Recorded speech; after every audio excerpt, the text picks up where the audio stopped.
Welcome to Wrigley Field and welcome to Sunday Night Baseball, presented by Taco Bell. The St. Louis Cardinals and the Chicago Cubs, one of the oldest and the best rivalries in baseball. The culmination of a 4-game series with the Cubs having taken 2 of the first 3. They continue to have the best record in the sport. The Cardinals are fighting for a wild card spot in the National League. Here's what's happened so far in this series. A bases-loaded walk on a borderline pitch in the 11th. And the Cubs win on Thursday night. Back at it Friday afternoon, and the Cubs flex their muscles, hitting 5 homers. Matt Caesar with a pair of home runs, 13-2 Chicago. And then yesterday, the Cardinals breaking a close game open with 6 runs in the 8th inning. Some wildness from Carl Edwards Jr. and then Randall Grichuk with a grand slam off Joe Smith, as the Cardinals end the Cubs' 11-game winning streak with an 8-4 win. So here's how things look right now for these two teams. The Cubs still comfortably in front in their division, 13 games ahead of the Cardinals. And as mentioned, the Cardinals fighting for a wild card spot. They are right now tied with the Marlins for the second wild card spot after Miami won earlier today. Hi, everybody. Welcome to Chicago. Dan Schulman, Jessica Mendoza, Aaron Boone. Glad you're with us tonight here at Wrigley Field. They've got the best record in baseball. With the exception of about 3 weeks before the All-Star break, they have been outstanding all season long. And when you talk about the Cubs, maybe the most consistent part of their team, the best part of their team, maybe, Aaron, has been the starting pitching. It sure has, Dan. And anytime you have a club that has a chance to win 100-plus games like the Cubs do, I promise you the starting rotation is going to be consistent and in most cases dominant. And that has certainly been the case with the Chicago Cubs. First in won-loss percentage, first in earned run average, and first in opponent's batting average. They also have been dominant guy per guy, and the top 4 guys in their rotation all under a 3 in earned run average. That would be the first quartet to do that since the 1985 Dodgers. And oh, by the way, the 5th guy goes tonight, and that's John Lackey. And by no means is he a 5th starter. He's had a great career. He leads this team in starts, and he's having another outstanding season, one of the best for him at age 37. And you know he's going to be a factor for this team down the stretch, and big reason why in the postseason they expect to win is because of John Lackey and his experience. It's not just the pitching, though. They're the best defensive team, arguably, in baseball, and offensively they're very good as well. Second in the National League in runs scored, behind only Colorado. In your mind, are they led by one particular guy offensively? Definitely, and that guy is Anthony Rizzo. And Theo Epstein knew that when he drafted him when he was with the Red Sox. He said that he was the alpha of their farm system. Even at a young age, he was a leader. Guys just gravitated towards him. Now that he's got him on the Cubs, his teammates feel the same way. And we're talking top to bottom, whether you're talking about a leader and David Ross saying the makeup of this team revolves around him. And think about all the makeup of the different guys on the team and the fact that it revolves around Anthony Rizzo. He almost never takes a day off, never takes an at-bat off. Believe me, he's so important to us that everybody notices that. That is leadership. That's John Lester. So these are guys that are already leaders on this team, and they point to him, whether it's Chris Bryant, David Ross, John Lester. He is who epitomizes not only how to be a leader, but how to make the guys around him have the success that they've had. The Cardinals, the opposition tonight, as we mentioned, they ended the Cubs' long winning streak yesterday. A much-needed win for St. Louis. Fighting for their playoff lives right now. For more on the Cardinals, down to Buster Olney. Dan, the St. Louis Cardinals have made the playoffs for 5 straight years, a sort of experience that can become a weapon as they try to reach the postseason again. Now, slugger Matt Holliday is out indefinitely. Shortstop Aledmys Diaz won't be back until early September. The pitcher Adam Wainwright told me this team is accustomed to winning through injuries. He said it won't be any different this year. Manager Mike Matheny said, there's no doubt we haven't sniffed how good we can be. So, Dan, the Cardinals with a lot of confidence about where this season can lead. Well, they've been to the playoffs 5 years in a row, hoping to make it 6 here at Wrigley. A whole lot of blue and a little bit of red as we wrap up the weekend of baseball with the Cardinals and the Cubs coming up next.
ESPN is presented by Taco Bell's new Cheesy Core Burritos, and in part by Blue Moon, artfully brewed with Valencia orange peel and a touch of coriander. Something's brewing. They have been playing each other for well more than a century, the Chicago Cubs and the St. Louis Cardinals, and right now some Cubs fans are feeling pretty good about themselves, and why not, with the best record in all of baseball, 73 wins, only 42 defeats. They are a loose, talented, confident bunch, and just had their 11-game winning streak snapped yesterday by the Cardinals. Former Cardinal, last couple of years, John Lackey is on the mound for the Cubs tonight, and here is the St. Louis lineup that he will face tonight. As always, it is presented by Taco Bell. When you think about Yadier Molina in the second half that he's had, fourth best batting average in that second half with 375. One of the best two-strike hitters in the game, and following him right behind is Johnny Peralta. He hasn't really gotten back into that rhythm since missing over 2 months of the season, but this is the guy, John Lackey, that he likes to face. 353 batting average against him, 12 for 34. Had a home run the last time you saw him. John Lackey signed a 2-year deal with the Cubs. He's been a very successful pitcher, of course, over the long stretch of his career, regular season and postseason.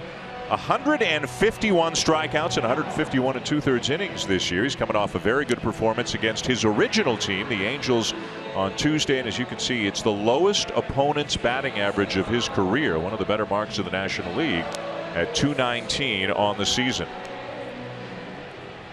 And as Aaron mentioned, there's no way in the world this guy's a number 5 starter, even though he has the highest ERA in that rotation at 3.56. Mike Matheny and the St. Louis Cardinals are battling a ton of injuries.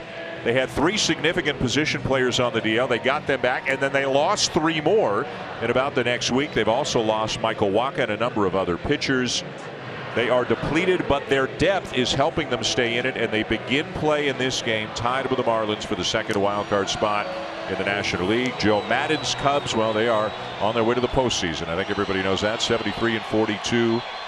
They defeated the Cardinals in the division series last year before losing to the Mets in the National League Championship Series. Ready to go on a pretty warm night with the flags blowing out towards left field here at Wrigley. And Greg Garcia will lead it off for the Cardinals. Aledmus Diaz is one of the injured Cardinals. So Garcia making his 5th consecutive start at short. And despite being 0 for his last 30, he is leading off. Mike Matheny said, quote, he's hitting in buzzard's luck right now. He is hitting the ball hard but finding gloves as he's quickly in the hole 0-2. A couple balls hard in yesterday's ball game, lining out, just that going through a frustrated time, but his defense at shortstop, the reason he's in there, and they believe the bat will start to come around. Lifted down the left field line. Coughlin giving chase, but no play. Good effort, but beyond his reach.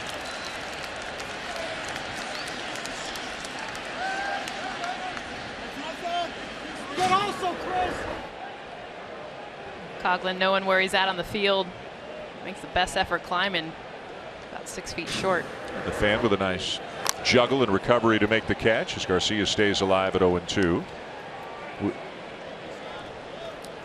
Back-to-back breaking balls now from Lackey. Something that's really stood out to me with Lackey this year is the fastball and all the different uses he gets. He'll run it, he'll tail it, he'll sink it, he'll cut it, he'll even drop down and give you a low 3/4 look, giving you a lot of different looks with that fastball. There's a good look at him running that 4-seamer up and out of the zone at 93 miles an hour as we look at that repertoire. 4 and 2 seam, but he will cut that fastball as well. A changeup, curveball, and slider. Joe Maddon talked about maybe that secondary pitch is becoming more of a factor tonight against the Cardinals, who see him a lot. Breaking ball misses low, and the count now 2-2 on Garcia.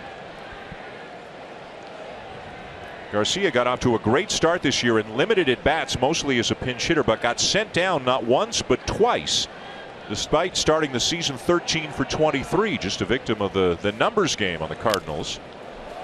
Now he's come back and getting a chance to play more regularly because Aledmus Diaz is on the DL. Johnny Peralta is playing more third than short right now. Mike Matheny's got a lot of versatility, but without Diaz, without Matt Adams, and without Matt Holliday, they're not a complete unit right now. 8th pitch upcoming in this at bat.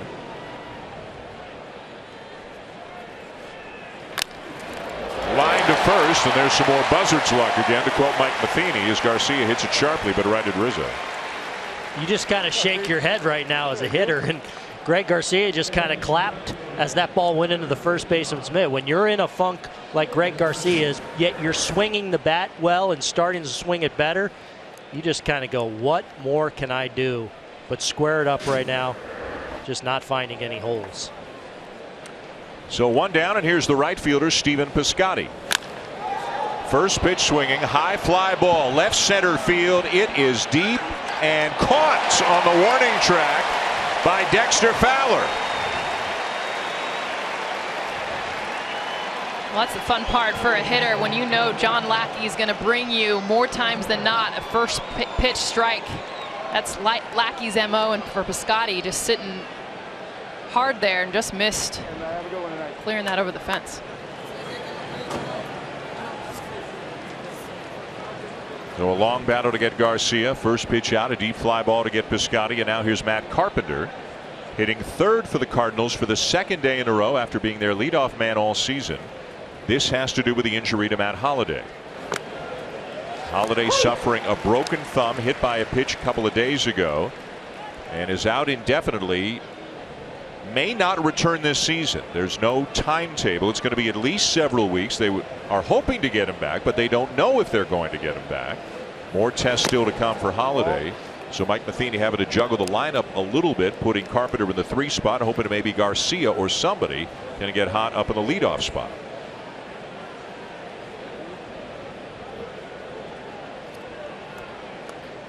Mike Matheny said if only cloning were allowed, then he'd have a heck of a lineup, because he wants to hit Carpenter 1st, 2nd, 3rd, and 4th. Well, and I know there's not a lot that goes into where you're at in the lineup, but I love Carpenter at the top. Fly ball to left center, playable for Coghlan. And it's a 3-up, 3-down inning for John Lackey. Cubs coming up when we come back.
Baseball on ESPN. No score. Cardinals and Cubs going to the bottom of the 1st. Time now to take a look at the Cubs lineup presented by Taco Bell.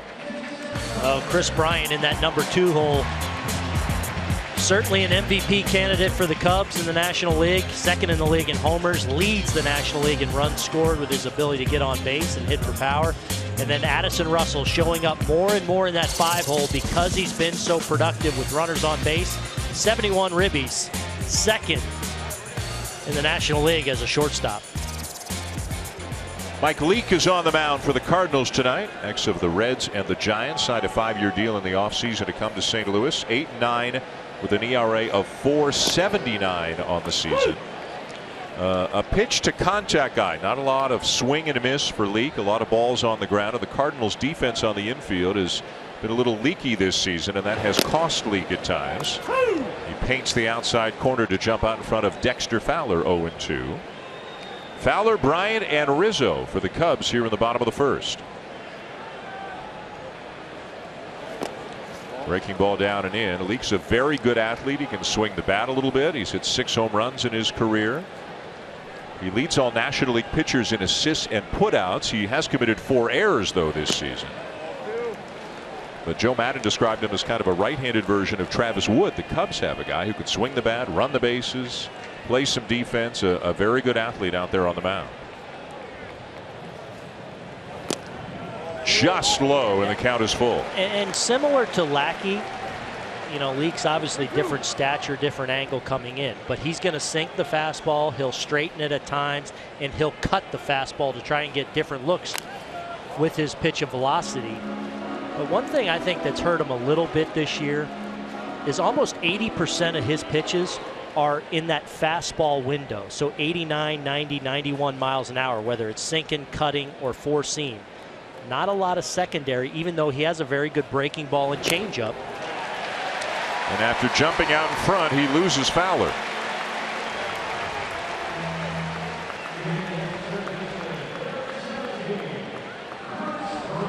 Well, maybe that's why opponents make contact on 84% of their swings against him this season. The second highest rate against any qualifying pitcher. Only Bartolo Colon induces fewer swings and misses than Mike Leake does. Yeah, and typically he's not going to walk a lot of guys like he did there with Fowler, but when he does walk, it's because he's got to pitch to the edges so much because he's not going to overpower you with stuff. Chris Bryant, first pitch swinging, loops one into right field, a base hit. And the Cubs with 2 men on and nobody out.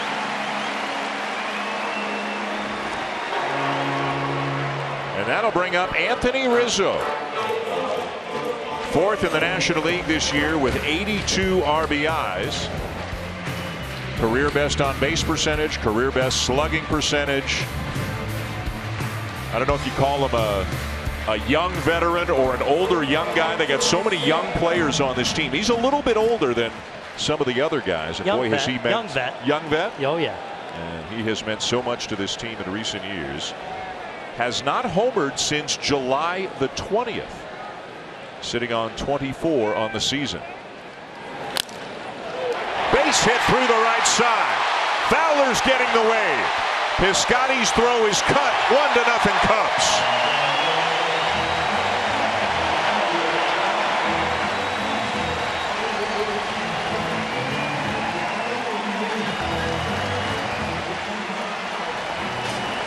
Anthony Rizzo does a good job of looking inside. You can tell this is where he wants the ball. Starts to run back over the plate and just does a nice job of looking for a certain location, adjusting as it runs back, and simply putting it in play hard. And that's what Rizzo does. His hard hit percentage, his ability to hit the ball hard, even on the ground, is what sees that through and gets the Cubs their first RBI. He's fired up. RBI number 83 on the season. Here's Ben Zobrist.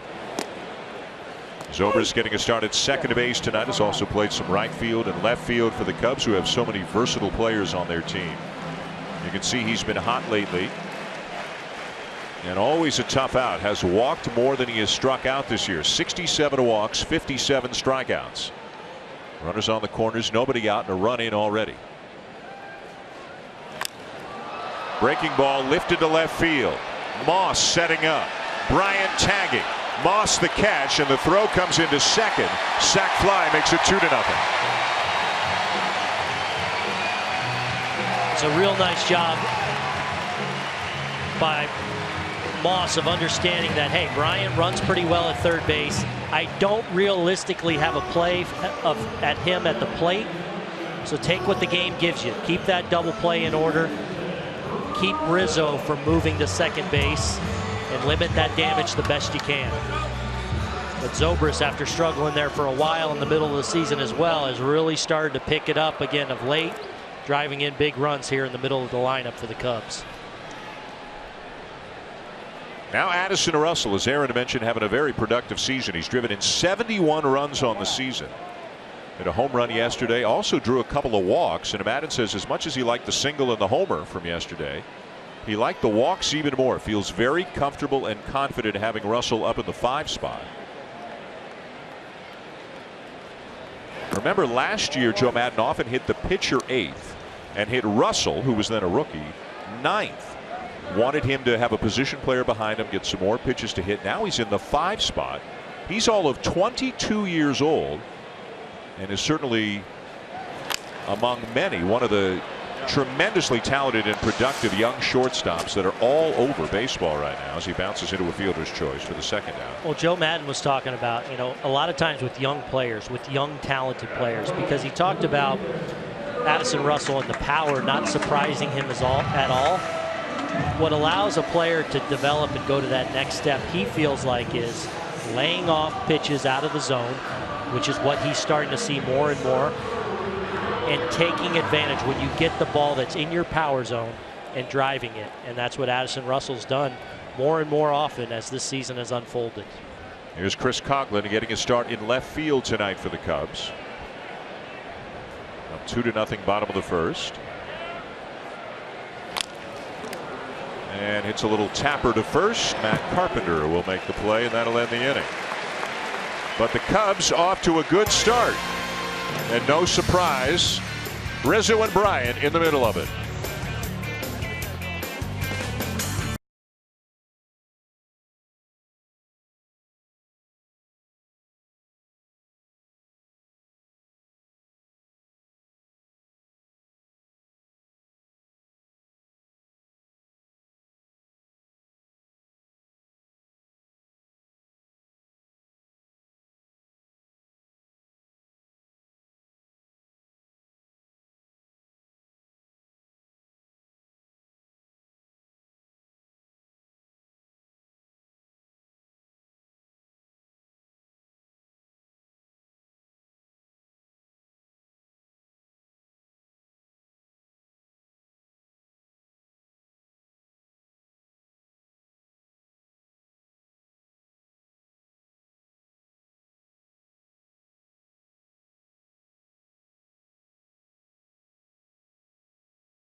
Underway here in the 2nd inning, and that's a trap out in right field by Hayward on a rocket off the bat of Brandon Moss, who reaches on a base hit here to begin the 2nd inning for the Cardinals. And this is such a tough play to even leave your feet and keep it in front. So Hayward recognizes that he's not going to catch this ball, but why he's so good in right field is he prevents this ball from getting by him by getting his body in the way and still having the hands to make the grab. 3-time Gold Glover, as you can see, leadoff man aboard for the Cardinals, Brandon Moss, who's been a big part of the St. Louis offense and maybe figures to be an even bigger part with Matt Holliday on the DL. Matt Adams is on the DL as well. Yadier Molina fouls it off. Molina has been hot, hitting over 400 in his last 17 games since the All-Star break. Some of the better numbers you'll see around baseball. Has 25 doubles, that leads all catchers. 286 on the season.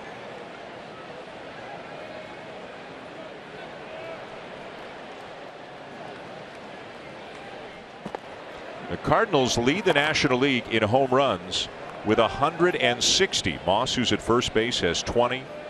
Piscotty 16, Carpenter 15, Jerko 17, Grichuk 14. Power up and down the lineup, even with Diaz, Adams, and Holiday on the disabled list right now.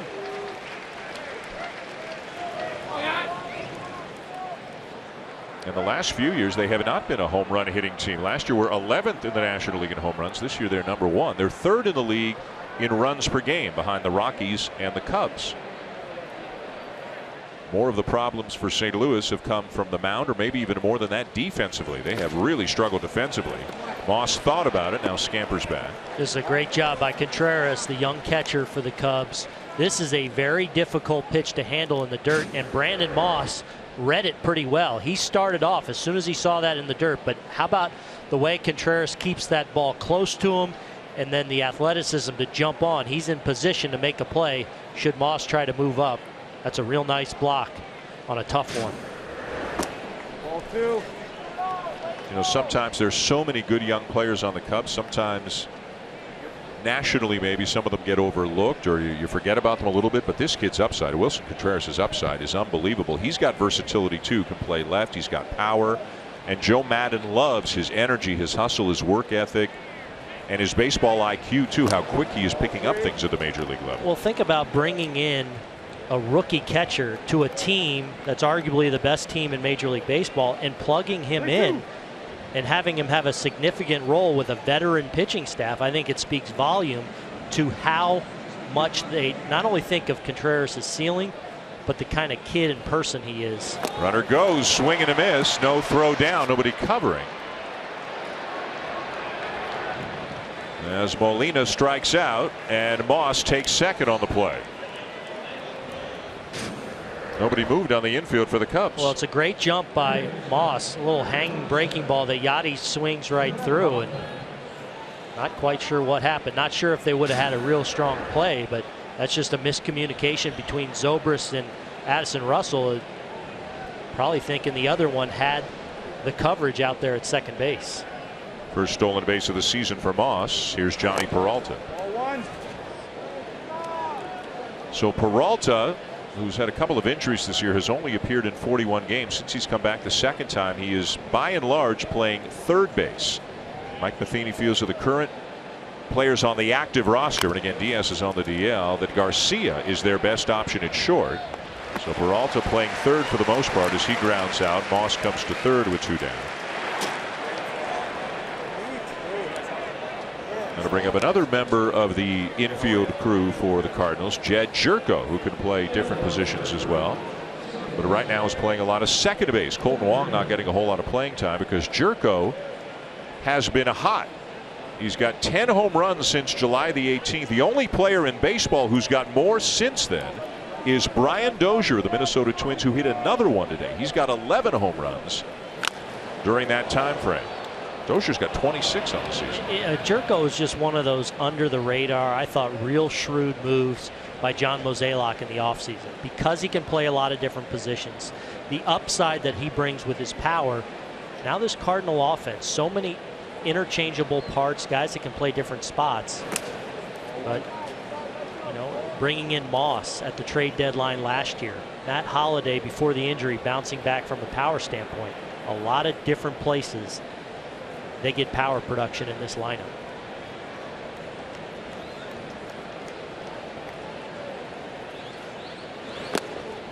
– 17 home runs and just 247 at bats this year for Jerko, the former Padre.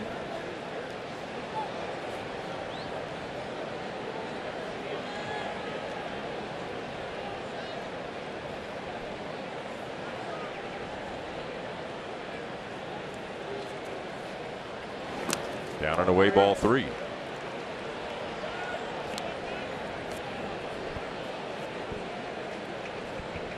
John Lackey with the Cardinals the last couple of years, made 2 starts against the Cubs in the division series last year. Won the first one and then lost, or got a no decision in a loss in a game 4. A game that he started on 3 days rest. That game signaled the end of the season for the Cardinals. Well, here shows you the respect that they have for Jerko and understanding how hot he is. 3-1, even with a 2 2-0 lead, but first base open, not willing to just give in with a fastball on that 3-2 count. Well, he is hot. A couple of home runs in this series. On Friday in the 8th inning, he homered off Joe Smith. And Joe Smith's given up 2 home runs to righties in this series. Not something that typically happens, but drove that fastball out, and then a hanging changeup yesterday from Kyle Hendricks that he rides out to left field.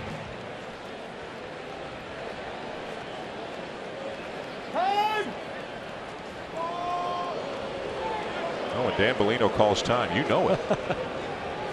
That's the way it should be, right? Dan Bellino working the plate. Ron Culpa at first, Chris Conroy at second, and Jerry Meals at third. As the pitch is down and away for ball 4.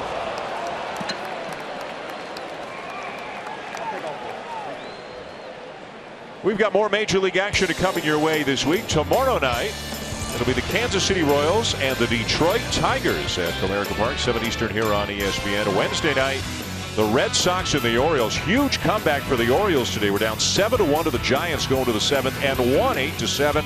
And 1 week from tonight, we will see the Giants out in San Francisco as they host the New York Mets.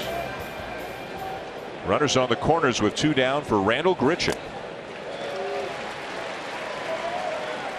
Grichuk has been down to the minors 2 different times this year. Has been striking out a lot. The batting average only .220. Big time power when he makes contact, and had the grand slam in yesterday's game. He's hit the Cubs well this year. 10 for 29, 4 homers. So look at that drop down, kind of low 3/4. We've already seen a few times from Lackey. He's thrown the fastball with it. He's thrown the slider with it. This ball wanting to go down and away with it, and that just leaks across the plate and almost hits Grichuk. But that's it. Just a different look he'll give with the fastball.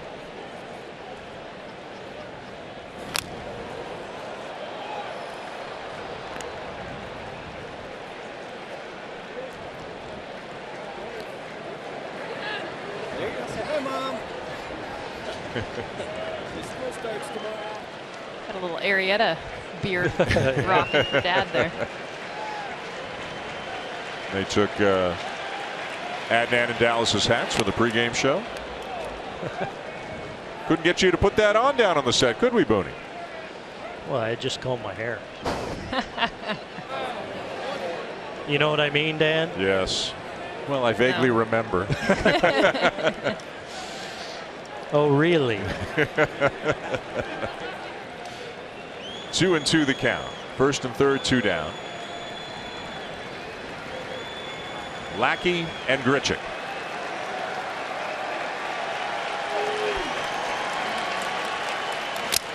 Drops down, pop up in foul territory, will drop beyond the reach of Contreras.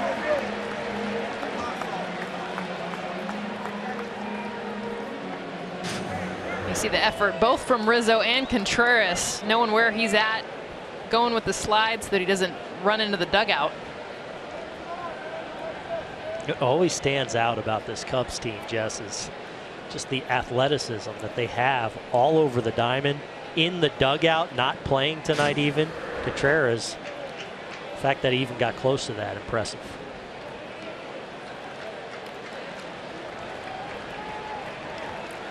So the battle continues. Lackey again, swing and a miss to get Grichuk and end the inning. Second strikeout of the night, of the Cardinals leave 2 men on.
The swing and a miss. The Chicago Cubs are moving on to the National League Championship Series.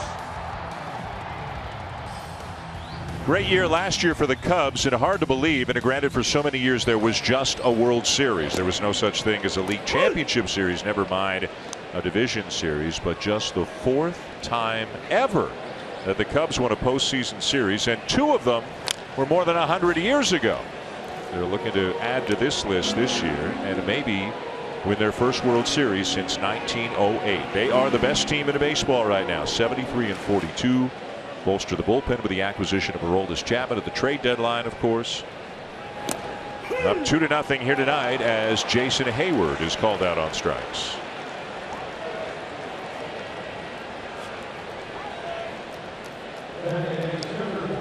Do you guys think, did this team go from where it was to where it is even quicker than you expected? Did all the young players arrive a little sooner, mature a little quicker, and become really, really good players a little quicker than you thought? I think yes, and I think that's why last year there was such a lack of target, because there were so many young guys. And if you think about even Chris Bryant and obviously Kyle Schwarber, when they came up, there was expectation, but nothing to what they were able to accomplish within the postseason. And now it's the opposite. I mean, yes, they have come quickly.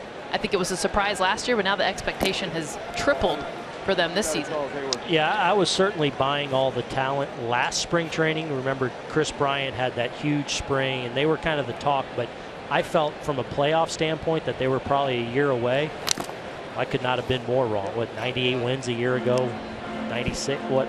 96 or 97. Yeah. A lot of wins, yeah. And to win a postseason series, yeah, I think that was a little quicker than expected, and it's ramped up now the expectations, rightfully so, that this is that #1 contender for a championship. Number back to the mound, and Wilson Contreras is retired.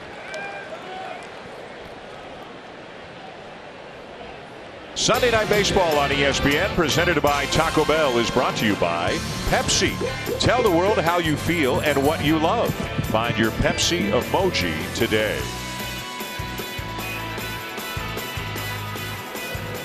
This is Elmer Johnson, who has been a fan of the Cubs forever, a 2-time Purple Heart recipient. Today is his 94th birthday, a lifelong Cubs fan, a decorated World War II Marine veteran, and 4 generations of the Johnson family. His sons, grandkids, and great-grandkids are all in attendance with Elmer Johnson here tonight. So, 94. Of course, how 94. good does he look? Seriously. Huh? Big old smile. And a nice view here at Wrigley.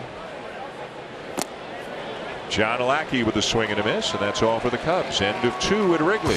2-0 Chicago.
Success in Tampa Bay and now here in Chicago. Time now for tonight's edition of the Mendoza Line, just taking us behind the scenes with the Cubs skipper. Well, Dan, it's on Joe Maddon. He only meets with this team 3 times a year, once in spring training, once at the All-Star break, and again right before postseason. And with all the expectation, all the pressure, I don't believe any team in baseball has had to face it more than the Cubs do this year. These are his notes from spring training that he brought back at the All-Star break. Remember, this team was 6-15 headed into the break, and he brought back, hey, the high expectations, the high pressure, something that he recognized even coming into the season, and how to handle it, using it as a motivator, as something positive, as an indicator that they are in the right place. And because of that, Dan, they were able to come out of spring training and out of the All-Star break the same way because of the same message. So you think about, first of all, the fact that he only meets with this team 3 times, but he creates a simplicity of his messages. There is some cliche in there, but it works. And he was able to recognize what we talked about last inning, that there was going to be a ton of expectation and pressure, and this was the best way for them to handle it. How does the major league player, Aaron, feel about meetings, and is, you know, to only have 3 a season is less more for the major league player's point of view? I think generally speaking, but meetings, if they're well done, or there's a real strong message, or there's a real strong point being made, can be very valuable. You know, I think the biggest challenge for the Cubs is managing all the expectations now. I mean, it's a party right now on the north side, right? Everything's great. You're running away with the division. But I think, to Jess's point, I think Joe Maddon is the perfect guy to manage this team with all the expectations, with all the pressure that's going to start to build when you head into the postseason, say in a division series. Well, it's best out of 5. Anything can happen. All of a sudden, you lose a game at home to start a series. Yeah. I mean, you could run into Scherzer and Strasburg. You could run into Bumgarner and Cueto. Yeah. So managing all those expectations, and him really talking about owning the day and being relentless and fearless within the process. Because at the end of the day, sometimes you can't always control the results in a particular day. Yeah. And talking about it, I think a lot of managers at times want to avoid it. Hey, ignore the media, ignore the hoopla. You cannot be on this team, living in this city, and ignore what is happening around it. So he, from the very beginning, said, hey, you guys, target on your back. It is there. This is how we're going to handle. I'm going to give you a game plan. I'm going to hand this out. Those notes were handed out to each of the players. And I guess it'll probably be a similar message headed into the postseason. Mike Lee continues to fight off pitches, giving a message to John Lackey about something between innings. These guys go way back. Remember, Maddon was a coach with the Angels when Lackey broke in back in 2002, and you know, Lackey's a strong-minded individual, but Joe Maddon says, you know what, he yells at me and then we move on. And he's not afraid to have a conversation with any of his players about anything. Well, and you see John Lackey and the competitor, and sometimes his reactions to an umpire's call behind home plate, sometimes a reaction to a fielder not making a play behind him, and it raises the ire of some people watching. But you talk to his teammates and talk about a guy that's... Leak sends a fly ball to center field, 1 down. Talk about a guy that has an outstanding reputation within his clubhouse, being a guy that on the days he's not pitching, he's ready, he's prepared, he's cheerleading, he's engaged. He's on the bench asking to come in when they go into extra innings. They did this series. The last time we had the Cubs 2 weeks ago, John Lackey was down in the bullpen. He wanted to pitch late in the game. And also Joe Maddon recognizing he knows him. So it's not just chatter, it's not just him saying it, but there is a fearlessness, and Maddon even describes an anger that Lackey pitches with that takes some getting used to. Even Wilson Contreras talked to Buster and I yesterday saying, you know, it was pretty intimidating talking to him the first couple times. This is the 8th time that Contreras has caught Lackey. In the first big league game into which Contreras ever started back in June, it was with Lackey on the mound, and it was against the Cardinals.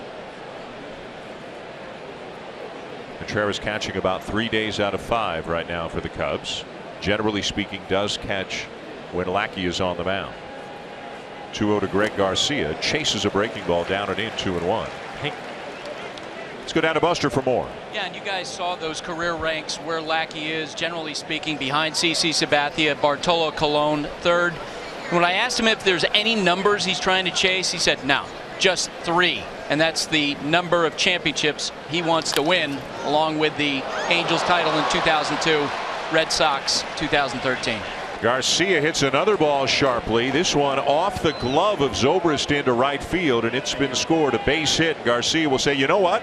I'll take it. Hitting in tough luck to the tune of 0 for his last 31. He's got himself a base hit right here. And as this ball leaves his bat, he's probably thinking, did I just hit another rocket at somebody? I think it's the right scoring being a hit. That is a rocket that's an in-between hop, kind of a do-or-die play there for Zobrist that he's unable to make. And a little point into the dugout for Greg Garcia once he realized it was a hit, and he's chatting up a storm down there, knowing he's off the schneid. Now that one runs up and in and hits Piscotty. A little bit stung as he makes the long, slow walk down to first base. Well, this is a look at that two-seam fastball. We talked about Lackey will cut the ball, he'll run it four-seam. Look at the tail on this ball. And just trying to crowd Stephen Piscotty like they did his first time. And this ball just keeps boring in and catches him off the meaty part inside the wrist. Hopefully that didn't catch a lot of the bone there. Piscotty looks like he's going to be all right. 1 out, yes.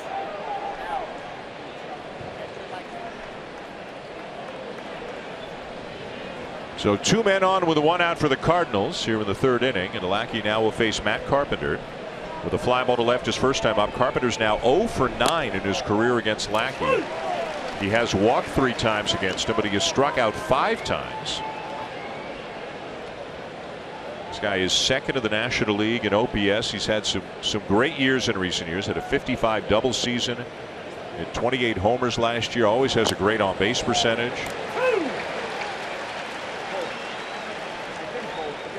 Didn't love that call.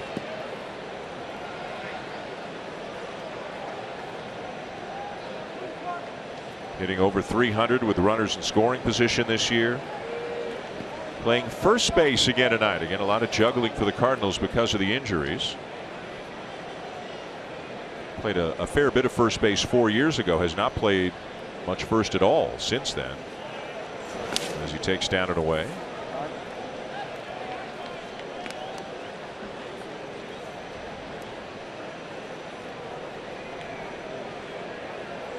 Ryan Braun had a big day today for the Brewers. Homered and drove in 6. Daniel Murphy with an OPS over 1,000.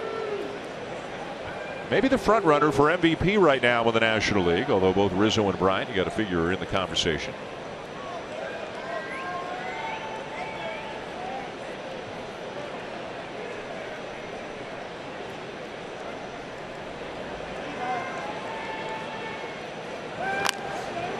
Sent foul.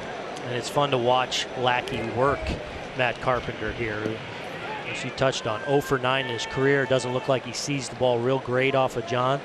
His first at bat, busted him in and then got him out away. In this at bat, a lot of breaking balls in the strike zone and now out of the strike zone as he's ahead.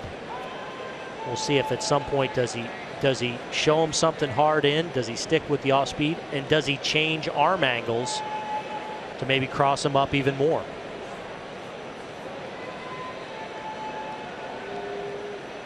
A long look back at second. Grounded up the middle. Russell to Zobrist for 1. Back to first off the glove of Rizzo. And now coming home is Garcia to score.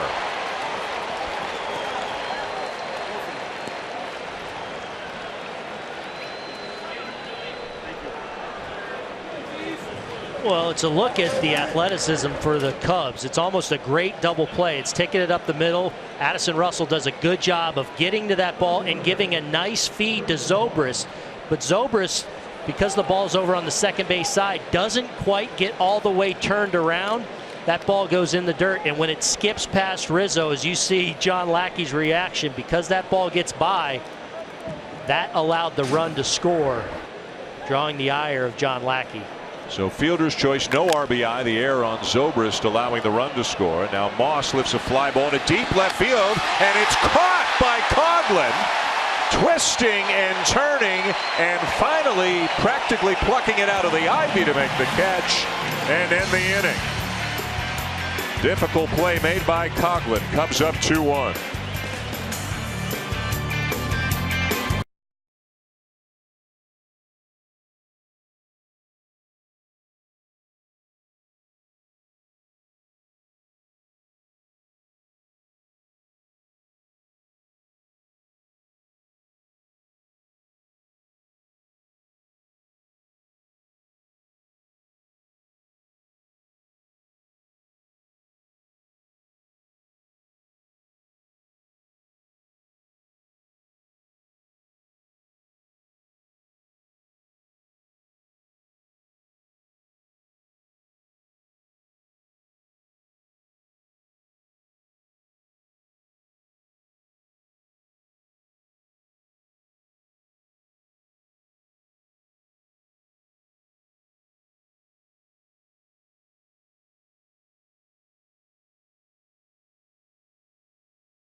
Dan Shulman, Jessica Mendoza, Aaron Boone, Buster Olney. The Cubs lead the Cardinals 2-1 as they come up here in the bottom of the third. Chicago winning on Thursday and Friday. The Cardinals snapping the Cubs' 11-game winning streak with an 8-4 win yesterday afternoon. And Mike Leake. This is low ball one to Dexter Fowler. It'll be Fowler, Bryant, and Rizzo, top of the order for the Cubs, who got 2 in the first off Leake. Nice grab at third by Johnny Peralta, ranging to his right.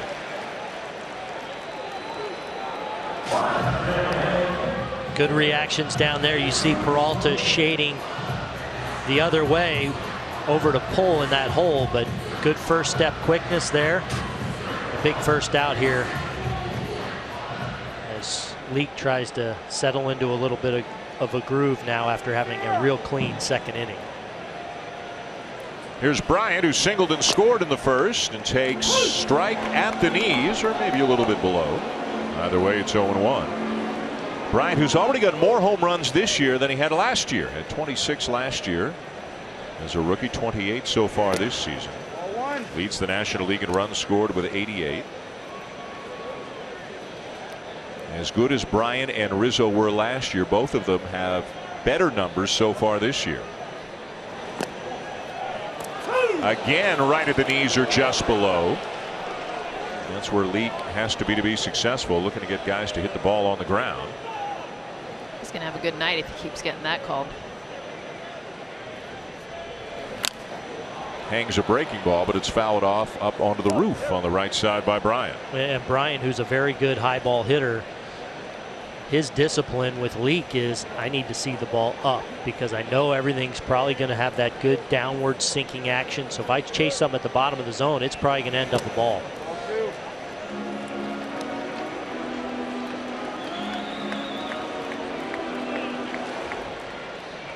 Anthony Rizzo waiting on deck.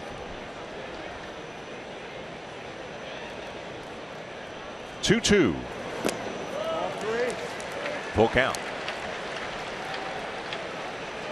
3-2.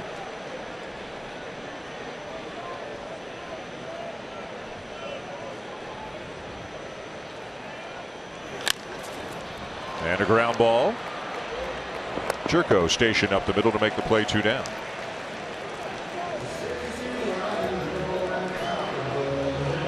Now Rizzo picked up RBI number 83 with a base hit back in the first inning.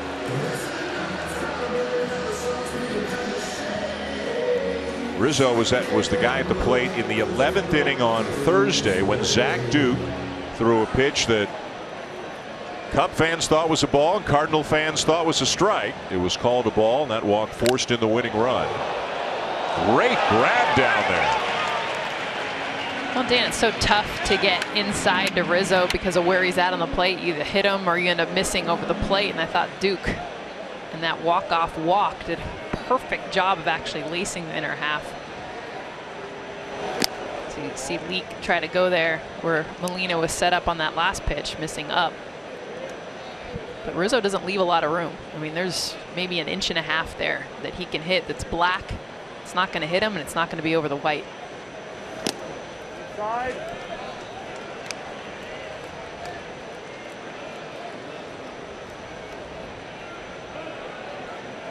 Has been hit by a pitch 14 times this season. A lot of those by lefties because he does crowd the plate so much. Hits it sharply to the left side, but Peralta's right there.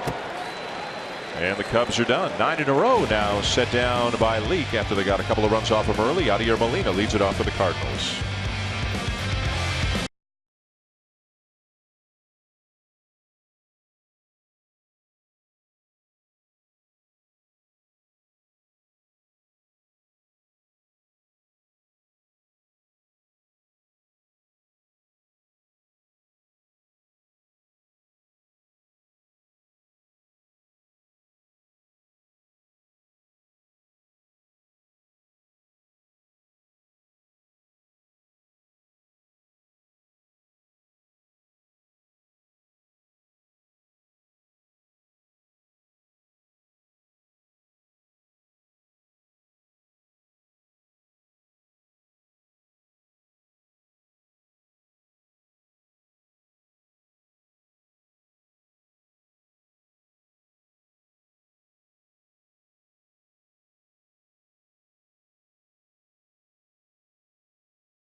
To the top of the fourth here, but Wrigley between innings. Buster Olney with Cardinal manager Mike Matheny.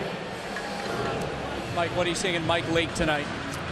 Well, it's like we talked about before the game. He needs to get the ball on the ground. Had a couple get through, had a jam shot early to get him going, and RBI with the ground ball. Just a couple of feet one way or the other. It's been the difference a lot for Mike. You just got to stay on top of the ball, trust the fact the guy's going to make plays behind him, and give our offense time to get going. Garcia has a long hitless streak come to an end. How much relief was there in the dugout for him? Yeah, I think that's surprising to everybody because he's put together such good at-bats. He's hitting the ball hard, even his first at-bat. He lines out again. He's just got to remember that we're talking about quality bats, quality plate appearances, and when he's hitting the ball hard, stay where he is, and the hits will come. Mike, thanks. Well, you heard Mike Matheny mention a ball a couple of feet this way, a couple of feet that way. We've talked about how the Cardinals have not been a good defensive team this year, and you expect the Cardinals to be a fundamentally sound team and to do a lot of things right. But right now, especially with Diaz out, with the injuries they've got, with Wong not playing that much because they're looking for more offense from certain spots, you can look around the infield for the Cardinals and say there's not a lot of range on that infield right now. Well, I think it's one of the biggest differences between these two clubs right now is the athleticism and the defensive capabilities. I mean, Mike Matheny talked about a ground ball base hit. The base hit that Rizzo got was into the shift, was really just a couple feet to the left. And not that Jerko should have made the play because the ball was hit sharply. But it certainly has been an issue for this team. And I think a big reason why Mike Leake has had a down year is just because a lot of these plays typically don't get made. And when you're a ground ball, sinker ball pitcher, it's incumbent that you have an athletic, solid defense behind you. Guys, if you look at a lot of the secondary numbers for Mike Leake, ground ball rate, strikeout rate, all that stuff, it's basically identical to what he did in 2015, but the ERA is up about a run. Yeah, 4.79 coming in for Leake. Molina aboard after a leadoff base hit here in the fourth. Johnny Peralta, the batter, he grounded out his first time up.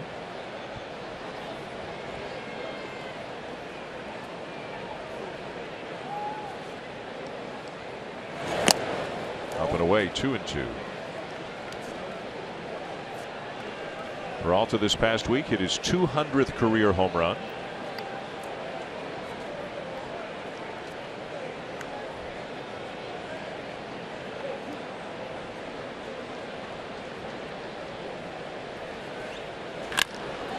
Hit sharply down to third. Bryant to Zobrist to Rizzo. Double play.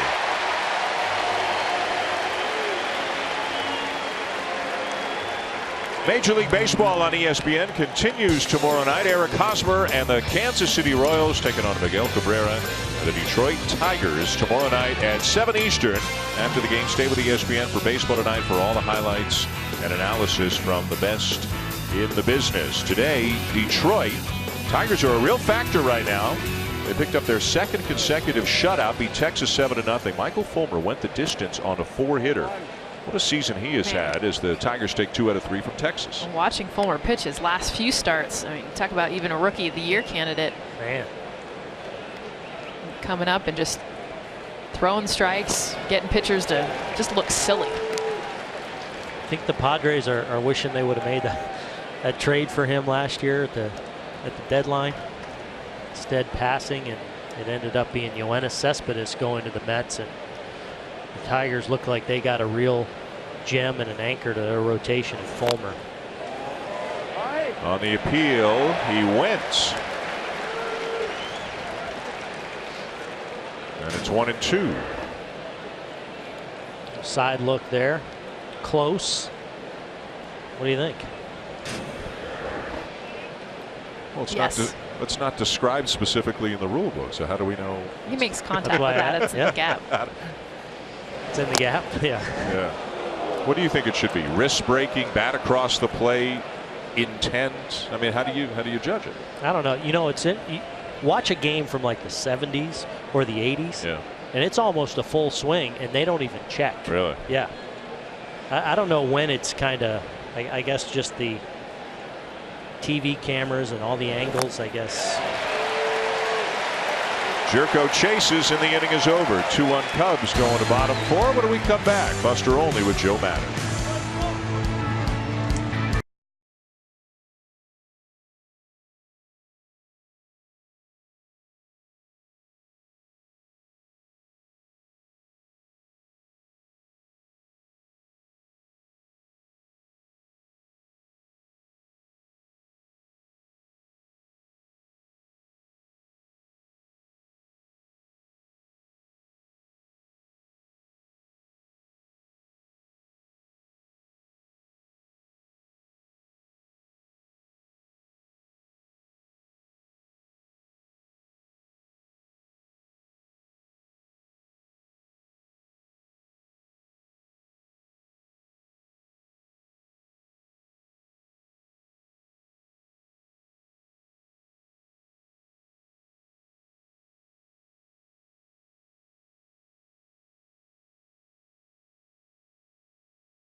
Of the fourth, moments ago, Buster Olney visited with Joe Madden. Joe, our cameras caught you talking with John Lackey after the second inning. What were you guys talking about? Strategy, little strategy, something we got going on infield defense. Something that I thought about, game in progress, so I brought it to his attention, Addison's attention. So I'll let you know about it if it happens later on in the game. How have you felt about your team's at-bats against Mike Leake tonight? You know, it started out well, but he puts the ball on the ground a lot. I've noticed more recently he's been on the ground a lot against lefties, so even when he throws the ball up in his zone, the ball's on the ground. So overall, he's very pitch efficient right now. When he throws the ball to the plate, we can't miss him. Joe, thanks. Well, the ball was on the ground right there. A chopper by Zobrist, a collision between Zobrist and Leake up the first baseline as the out is recorded. More excellent downward action on this pitch at the bottom of the zone. Another ball on the ground. We talked about Leake and his athleticism, gets off the mound good, and Zobrist doesn't really slow down much. Well, how do you do down there in between home and first? And after the game began with a walk, single. Now Leake has retired 10 in a row since. And 6 of those 10 outs have come on the ground. Here's Addison Russell. Bounced into a fielder's choice his first time up.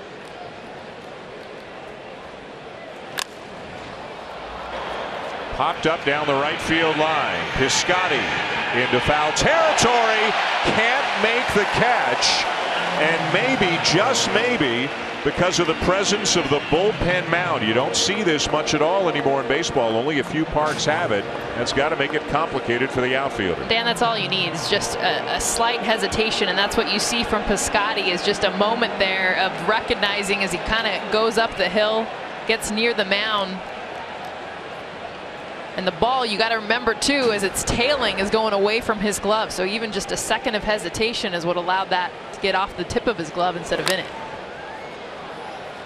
No error was charged on the play. The official score can give an error on a ball like that that's dropped in foul territory, but did not feel it was warranted in that case.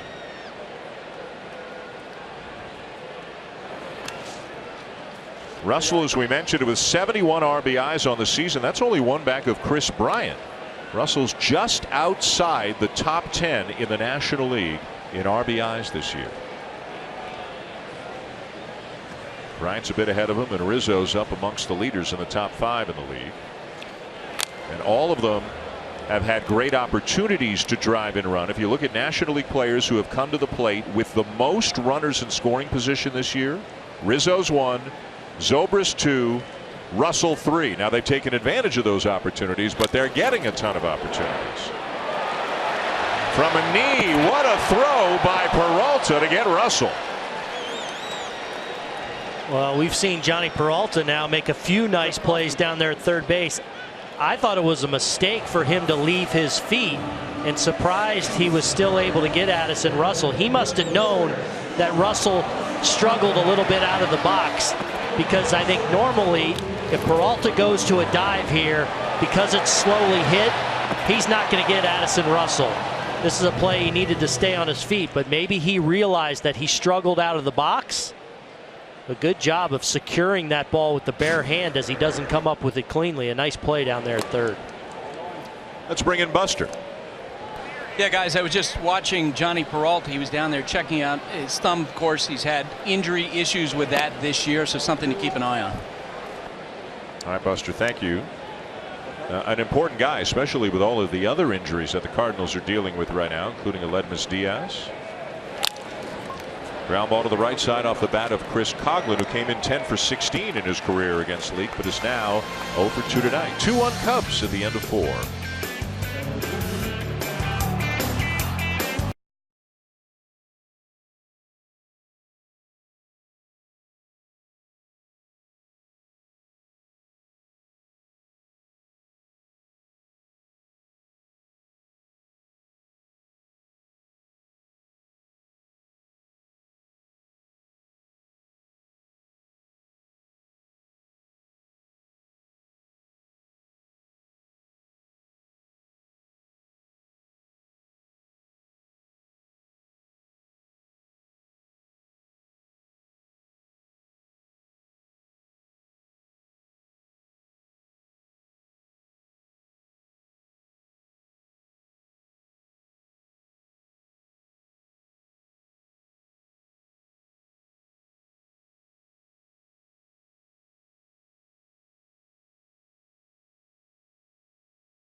To the 5th inning here in Chicago. Sunday Night Baseball on ESPN. The Cubs looking to make it 3 out of 4 over the Cardinals.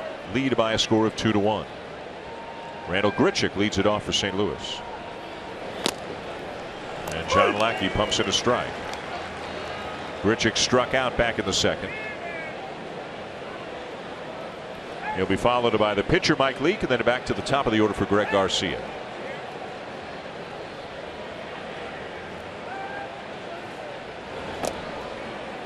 Curveball for a strike, 0-2.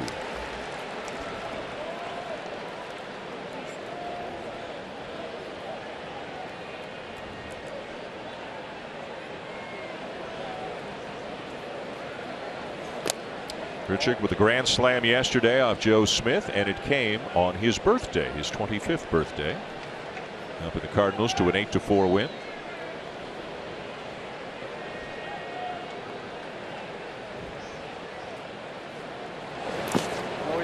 Slider down and away. 2 balls, 2 strikes. That's the pitch. Lackey struck Grichuk out on his last at bat.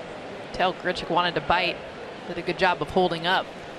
That's probably been the biggest thing for Randall Grichuk when he has struggled. The at bats that he does is just the ability to recognize the breaking ball.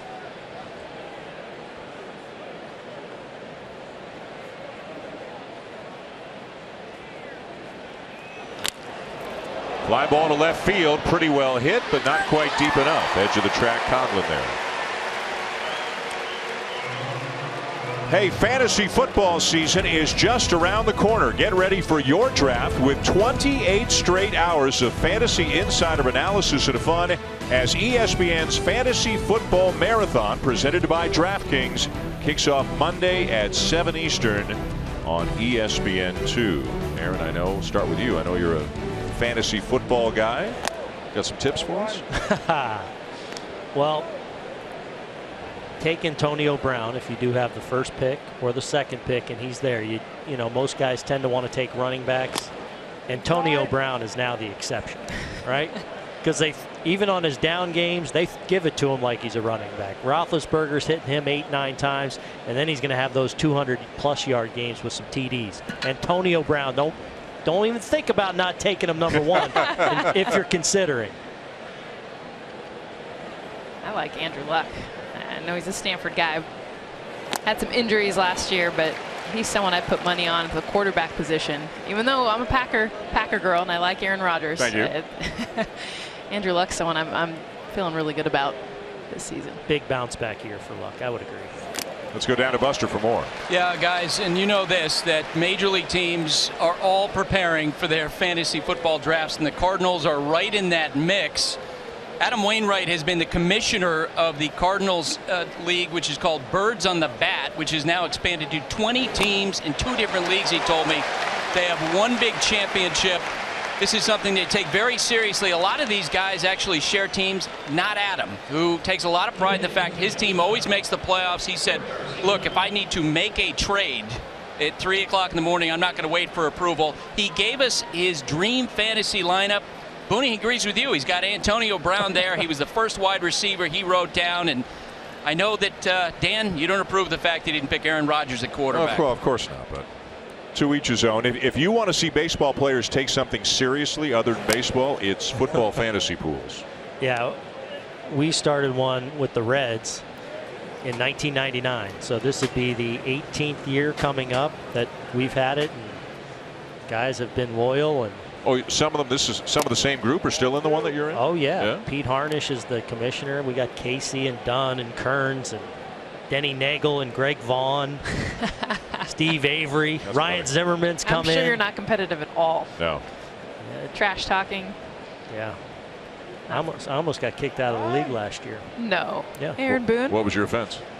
Making too good a trade. Yeah.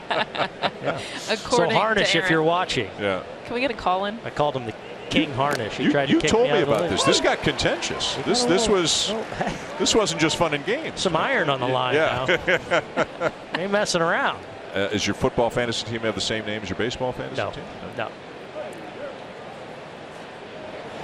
We are, of course, the Hum Babies in baseball, which is a perennial juggernaut. Right. Football, we are Boondog Los Angeles. Oh, nice. Yeah. And who's we? We are. Who's we? Me and my buddy team up a little bit. It's buddy. Feels like maybe he's the brains of the organization and you're bankrolling. No. No? Not true. Not true? Where'd you finish last year? We took it home. Took home the title. Second time in 17 years. Wow. Yeah. Congratulations. Yeah. Well, as everyone knows, though, the nice thing is Aaron's a good winner. I'm sure he didn't rub it in at all. Swing and a miss by Garcia to win the inning. Cardinals go in order. Lackey in a groove. Cubs up 2-1.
The best seats at every ballpark for every game. Visit MLB.com/tickets today. Bottom 5 on a warm night here in Chicago. The Cubs lead the Cardinals 2-1. Final game of a 4-game series. The Cubs with the best record in baseball at 73-42. And the Cardinals in the middle of that battle for the second wild card spot in the National League. Jason Hayward hits a chopper over the mound. Peralta will make the play. Cardinals right now are tied with Miami for the second wild card spot. The Marlins picked up a win today, beat Chris Sale, beat the White Sox 5-4. There's the battle that the Cardinals are in right now. Pittsburgh is playing better. They're just a game out, and the Mets, who picked up their first consecutive wins, first back-to-back wins in more than a month, they're only one game over 500. They're only 2 games out. You don't need 90 wins, it doesn't look like, to get into the playoffs in the National League. Somebody might sneak in there with about 84 or 85 in the second wild card spot, unless somebody gets hot and breaks away from the pack. Yeah, Dan, but the Marlins losing Giancarlo Stanton, I mean, that is huge. Losing him for the season was announced today after the groin injury that he suffered last night. And in many ways, not just 25 home runs and the way he slugs, but he's like must-see TV, must-see, go to a Marlins game to just watch him. Be interesting to see how that NL wildcard race looks now heading down the stretch without a key cog, and not just him, but Justin Bour as well. Adam Connolly, too. Young left-handed pitcher who's had a lot of success for the Marlins. He's on the DL as well. 2-2 the count on Wilson Contreras. Mike Leake has now set down 13 in a row since the first 3 reached against him, and 9 of the 13 have been on the ground. And he strikes out Contreras. Well, here's some of the big happenings from around baseball today. Jess mentioned Giancarlo Stanton officially out for the season with a groin injury. Huge loss for the Marlins. Mookie Betts hit 3 home runs in a game for the 2nd time this season. First Red Sox player to do that since Ted Williams.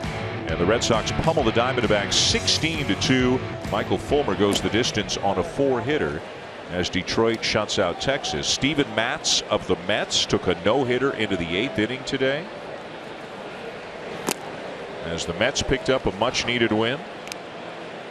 And guys, you got to believe that the Marlins would be one of the teams calling the Astros about Carlos Gomez. He was designated for assignment the other day. He's available. The Cardinals have interest, but the Marlins might have the greatest need with Stanton out. 1-2, a swing and a miss as Leake makes quick work of the Cubs. He's now retired 15 in a row. 2-1 Cubs. Booney getting ready for the boondoggle when we come back. Who could it be?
Getting ready for boondoggle. You put a little extra, I felt, into this one this week. This was an important one for you to do. Yeah, more buffoonery. Well, you stay in your lane. I'll give you that much. Sammy Sosa. If you come to Chicago, you got to do this at some point. Hey. Oh, even with the water. This went more than just the hitting. Yeah. You went extra effort for this one. A plus? You done good, man. That was good. That was good. I saw a lot of those home runs on the other side. Next week, when we have the Mets and the Giants, you can have Aaron imitate either Mike Piazza or Barry Bonds. Good one. Do you have any experience? Have you done either of these on TV before? Not really. No.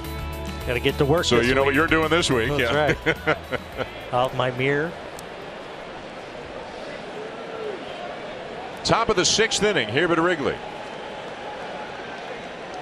Stephen Piscotty leads it off against John Lackey. 2-3-4 for the Cardinals. Piscotty, Carpenter, Moss. 2-1 Cubs.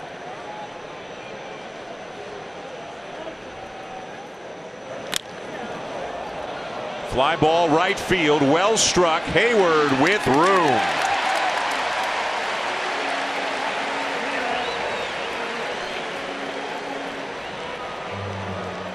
Play ball is MLB's initiative to inspire all forms of baseball and softball participation, making play opportunities available and fun for everyone. To learn more, go to playball.org. It's about 4 balls now that Piscotty's hit this series that have flirted with, but caught just at about the fence there. The wind probably knocked that ball back just a little bit as it continues to blow from more right to left. And most of them have been, at least the ones I've seen, right center, that right field. That's his bread and butter. To be able to go with it with power. Not tonight. Matt Carpenter's 0 for 2. Out in front of a changeup, a ball and a strike.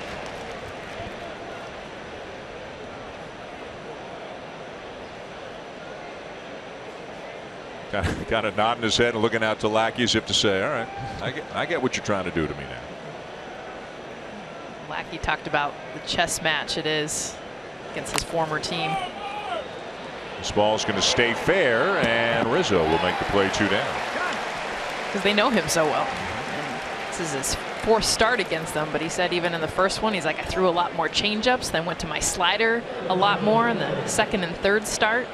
But he's like, I know they're on to me more than any other team. He feels like he needs to really think through how he throws each hitter because they know him. There's a little bit of that. I want to beat my former team. Well, and on Saturday, Kyle Hendricks threw a ton of changeups against Matt Carpenter, and it worked for them. Another ground ball. Rizzo feeds Lackey. Moss retired. Quick inning to the bottom of the 6th. Still 2-1 Cubs.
Presented by Taco Bell. Bottom of the 6th inning at Wrigley Field in Chicago. First pitch swinging. Dexter Fowler, ground ball down to first. We got 2 pitchers throwing strikes. Hitters swinging early. And Mike Leake, again, since he allowed the first 3 men to reach base, walk, hit, has now retired 16 in a row, and only one of those 16 has been hit out of the infield. That was a sac fly by Zobrist back in the 1st. Well, he's hitting his spots and his tempo. He works so fast, but he's also being able to control his emotions, which a lot of times he can work too fast at times because he gets so fired up and so into it. Doing a nice job since that 1st inning, where it kind of looked like the game was going to get away early. The way the Cubs leadoff walk, back-to-back hits, couple runs. No, he sat him down. Chris Bryant drives the ball right center field. Going to split the gap and get all the way to the ivy. Bryant around 2nd, heading for 3rd, and in there without a throw.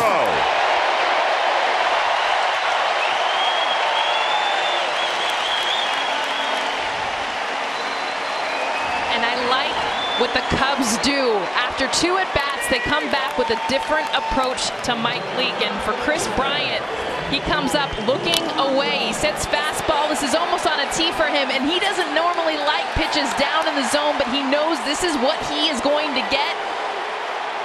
He swings at it, and not only that, but gets out of the box so quick to be able to turn this into a triple. You see where this pitch is and where he's able to hit it. He's all over it because he's looking for it, and this is what great hitters do. And even though Chris Bryant is young, he was able to make that adjustment and swing at a pitch maybe he normally doesn't want to because he knows he was going to get it. First triple of the season for Bryant. Infield in for the Cardinals, not wanting to fall any further behind. Shift on with 3 on the right side. Rizzo the batter. He's already driven in 1 run tonight. Time now for Bringing It Home, brought to you by Quicken Loans, and Anthony Rizzo brings it home about as well as anybody in baseball. 4th in the National League in RBIs. Tied for the most game-winning RBIs in baseball with 16 on the season. And you cannot give in to him with a base open. That's your best bet. Try and dot that corner with the cut fastball.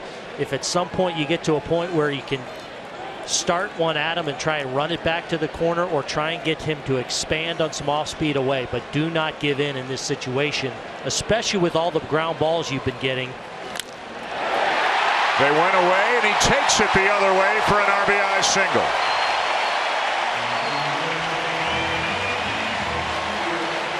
And as good as job as he's done getting the ball on the ground with first base open and the infield in, I just don't think you can give anything for Rizzo to hit. Worst case, you put him on. And I think to their credit, he wanted to throw that changeup off the plate away. But as we've talked about time and time again with Rizzo, because he's on the plate so much, the pitch on the outside corner is really down the middle, and the pitch a couple inches off is outer half for him. He's got such good plate coverage, but I think that's one they'll kick themselves about, not pitching around him and setting up the double play with Zobrist, and when you can move your infield back. So it's 3-1 Cubs. Rizzo at first, 1 down. Zobrist to sac fly and a ground out. Just outside, a ball and a strike.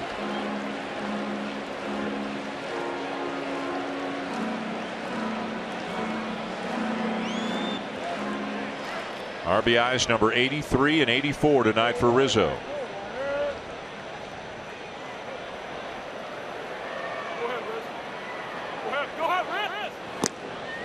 Just a little bit low, ball 2.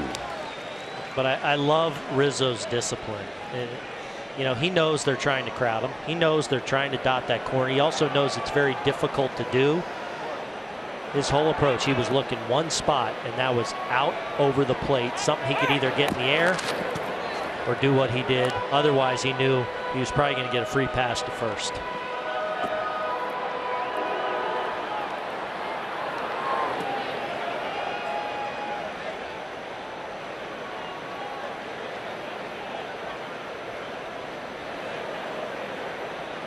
Runner goes, and it's pulled just fair. They'll get the out at first as Carpenter steps on the bag to retire Zobrist. Rizzo down to second on the play. Well, I don't know if you could hear at home some of our microphones catching go Anthony on the pitch prior. So they wanted Rizzo running the pitch prior. Well, he got the message this time, gets a nice break. And a good job by Rizzo of recognizing where the ball was. He realized the ball was on the ground. So that probably meant that Carpenter was maybe even going to have a throw at first, throw to second to have a force. Rizzo puts his head down, runs hard, and slides directly into the bag. Another runner in scoring position now for Addison Russell. Russell's 0 for 2.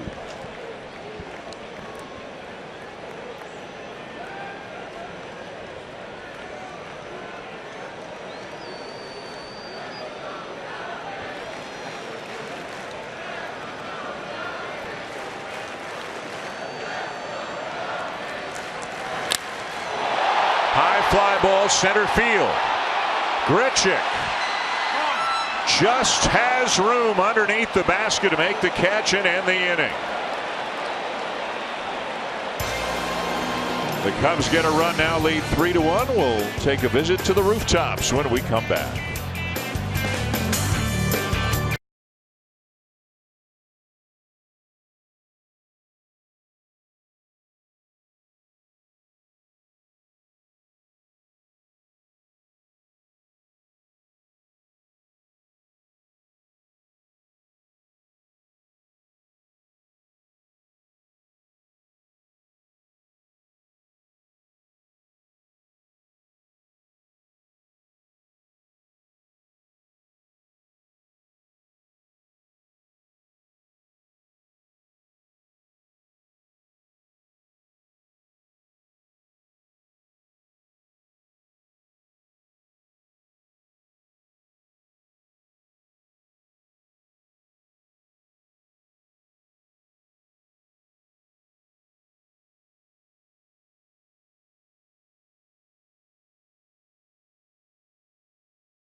Eastern. Red Sox and Orioles, two of the top teams in the American League East on Wednesday night, and then 1 week from tonight we'll have the Mets and the Giants. Looks like it'll be Noah Syndergaard and Jeff Samardzija 1 week from tonight here on Sunday Night Baseball. Yadier Molina looks at a strike to lead off the 7th inning, with the Cubs leading the Cardinals 3-1. It'll be Molina, Peralta, and Jerko against Lackey. Molina tonight a strikeout and a base hit. If the Cardinals lose this game, they fall a half game behind the Marlins for the second wild card spot in the National League.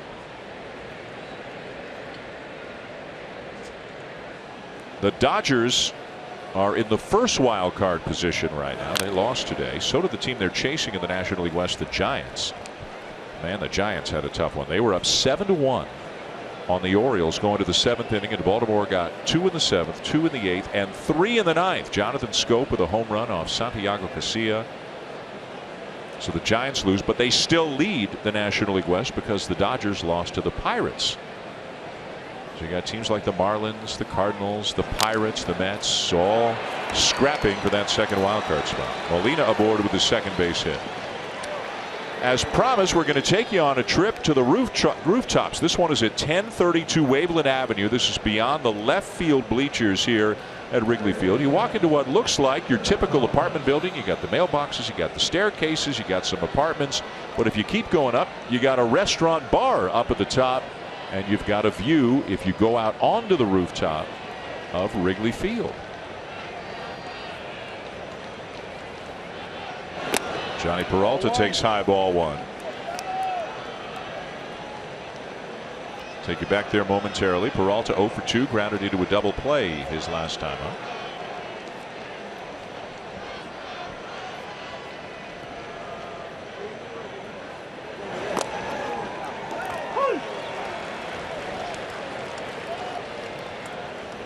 So once you climb the stairs, you keep going. And then you go up on the rooftop, and here you are, 500 plus feet away, live across the street, across Waveland, having a dog, having a beer, watching a ball game. We got to do that. I was just going to say, we've done Sunday from the seats here twice. Sunday from the rooftop. Why don't you guys do Sunday from the rooftop? You stay here? I'll hold down the fort.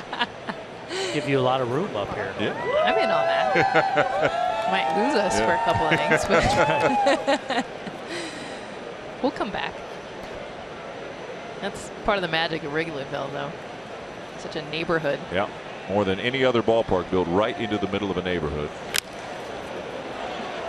One hopper to short. There's one. Not in time. Peralta in a very close play, safely across at a fielder's choice. Well, we saw Peralta hit a rocket his last at bat when he hit into a double play, 5-4-3. This one he gets off the end or jammed. It's actually a really good job by Russell and Zobrist of turning this double play. I didn't think they were going to have a real opportunity, but it does look like Peralta beats that throw, as Zobrist was able to get a lot on the throw and the turn. But as you can see, Peralta's foot just ahead of that ball, disappearing in the back of Rizzo's glove. So fielder's choice, Peralta to first with a 1 down.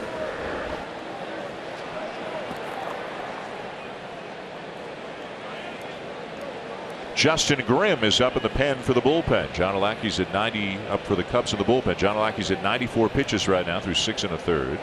The batter's Jed Jerko, a walk and a strikeout. Normally this would be Pedro Strop territory in the 7th inning, but he suffered a knee injury, a torn meniscus. He's had surgery.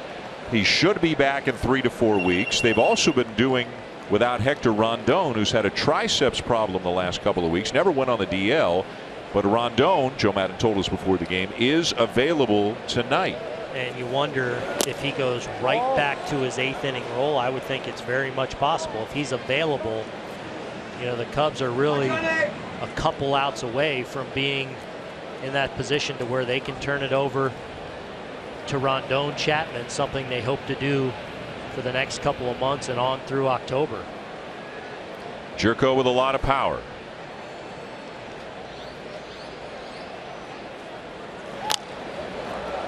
Pops it up right side. Rizzo over for a look, won't have a play.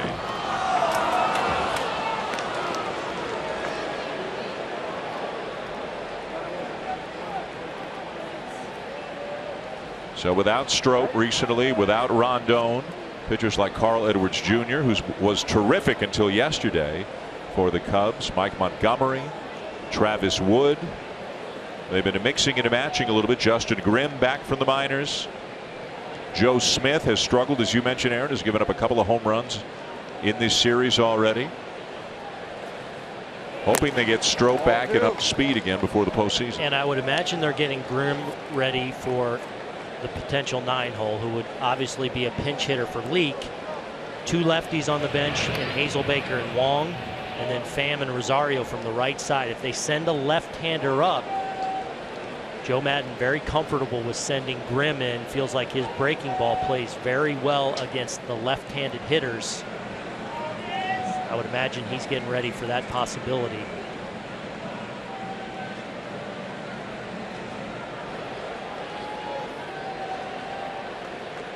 Two. Down and away, the count full. You guys were talking about the possible bullpen combinations. The Cubs are also going to be one of those teams that's going to at least internally talk about Jonathan Papelbon. He, of course, knows Jed Hoyer, general manager, president of baseball ops Theo Epstein from the days. All those guys were in Boston together. It'll be interesting to see how that plays out in the next few days. Full count on the batter. Peralta, the runner at first, does not figure to be going. He is not, and it's fouled back by Jerko.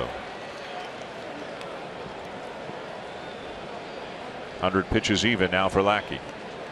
And a good job there by Jerko. That pitch, if not on the corner down the way, perhaps just off, but a pitch he probably had to protect against, and a good job of spoiling and living to see another pitch. Hoping for that mistake, because he can certainly tie it with one swing. 3-2, line to third, caught by Bryant. Runner back, 2 down. Time now for our greater coverage of baseball play of the game, brought to you by T-Mobile. Well, it's been John Lackey's confidence in throwing any pitch, any time, whether it's a 1-0 curveball earlier in the game, a 3-2 slider to the pitcher, Leak, a 1-0 slider, then 3-1. He followed that up with a fastball, then a 3-2 slider, and then an 0-0 curveball. And this is his confidence with not just 1 or 2 pitches, but all of his pitches and in any count, despite who's up to bat, and really showing what has defined him is that fearlessness to go to any one of those at any point. He kind of specializes in fearlessness. Yes, that's from day one, too. Saw him in an Angels uniform, Red Sox, and Joe Maddon will tell you, not much has changed. What's one of his quotes of the season I thought was one of my favorite quotes of the year was, "I've got no time for nerves." I think it was his first start. You know, when you start and win Game 7 of the World Series as a rookie, you kind of get over that nerves thing, I guess. I would think. Right? Back in 2002 with the Angels. Well, you just talk to John Lackey, and that's just not a part of his game. Yeah. But this could be his last batter no matter what. If he finishes them, you figure they turn it on over to Rondon and Chapman. And if he were to somehow lose the battle to Grichuk, we might see Grimm to face the lefty Wong, who's waiting on deck.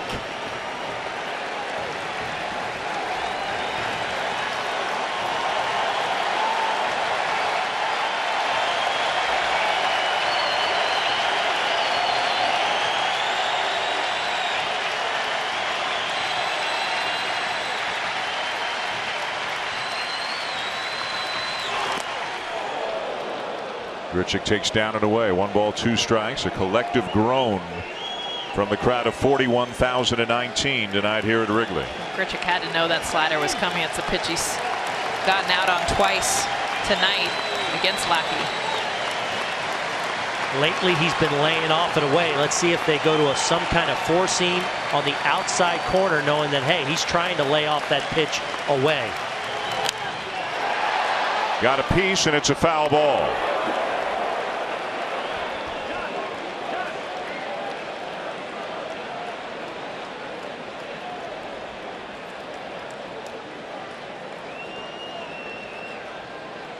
So Lackey will go for a walk, collect his thoughts. The crowd will catch its breath, and no doubt rev up the noise again as Lackey makes his way back to the mound.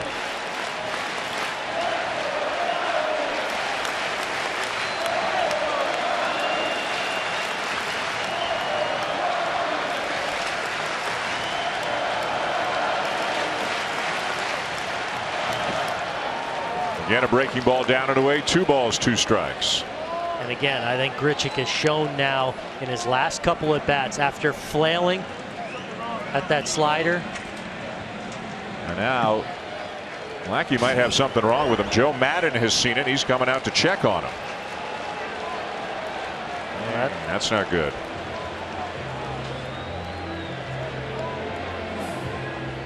Guys, he kept on stretching out his arm after the last couple pitches, raising it over his head as if he was just trying to get loose.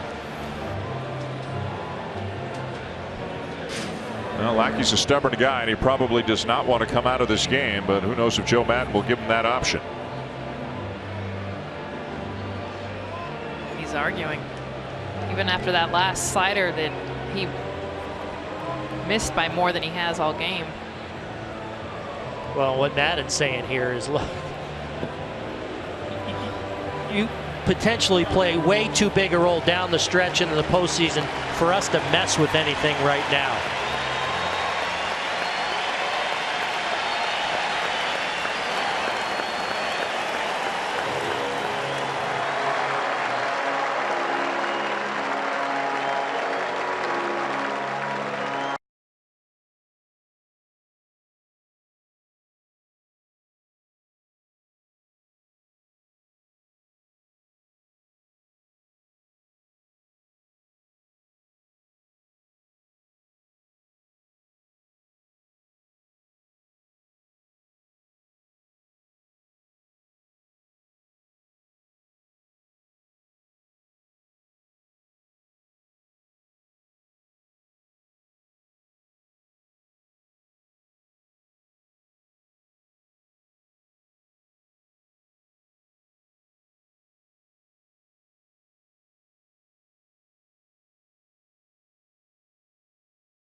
Streaming sports service delivers everything you have come to expect and more. Watch every out-of-market game live in HD on over 400 supported devices. Includes a free subscription to At Bat Premium, the #1 app for live baseball. Blackout and other restrictions apply. Visit MLB.com.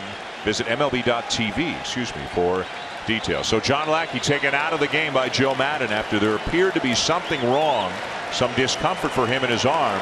And now Justin Grimm comes in, inheriting a 2-2 count with 2 outs and a man at first. And that's the inning, or it will be now. Grimm throws 1 pitch, gets credit for the strikeout, inning over in Chicago.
So give me the green light, 'cause I'm ready to go.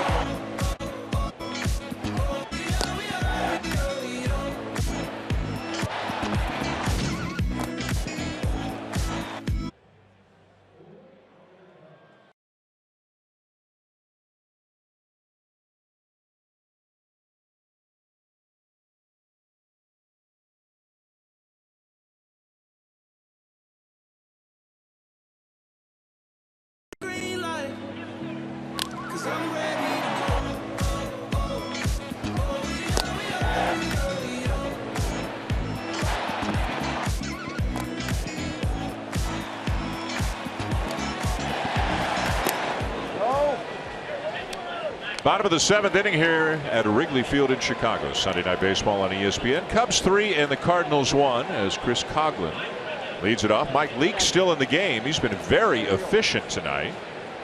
He's thrown only 74 pitches to this point of the ball game as he misses inside to Coughlin. Cubs got 2 off him in a hurry in the first on an RBI single by Anthony Rizzo, then a sac fly from Ben Zobrist.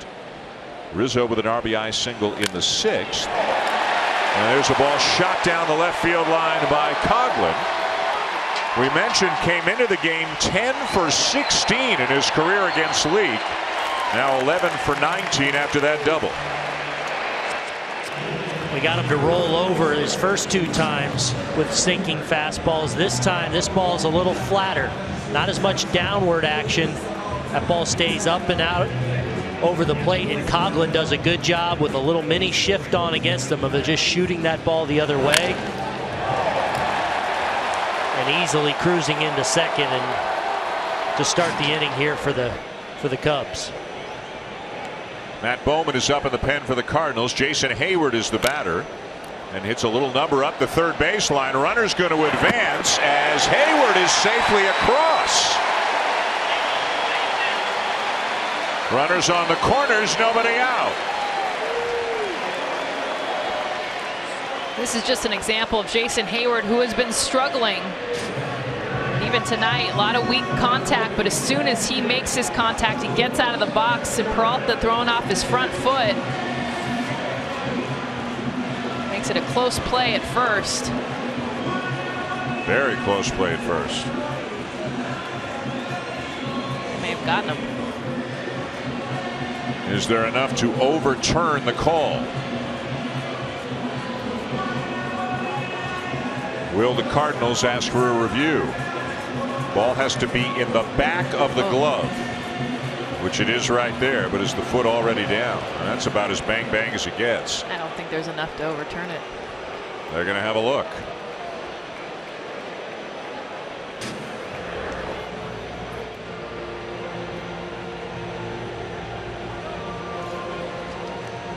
And I think this is a good call by the Cardinals, because why not at this point in the game, if you can get an out, possibly at least try, knowing that it's that close.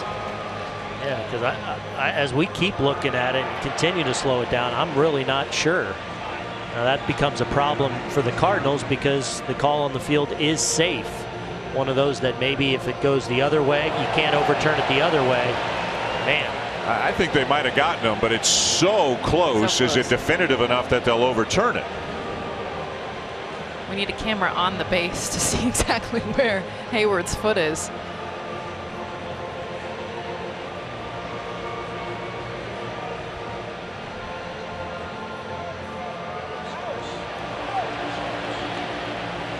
Man, I think he's out. I think he's out. I don't know if you can necessarily overturn it. But it definitely makes sense for Matheny to say, hey, you know what? Let's go for it. Yep.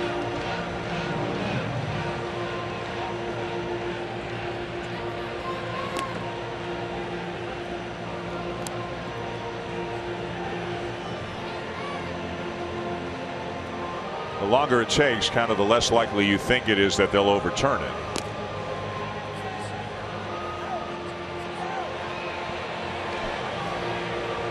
Let's look and listen real time.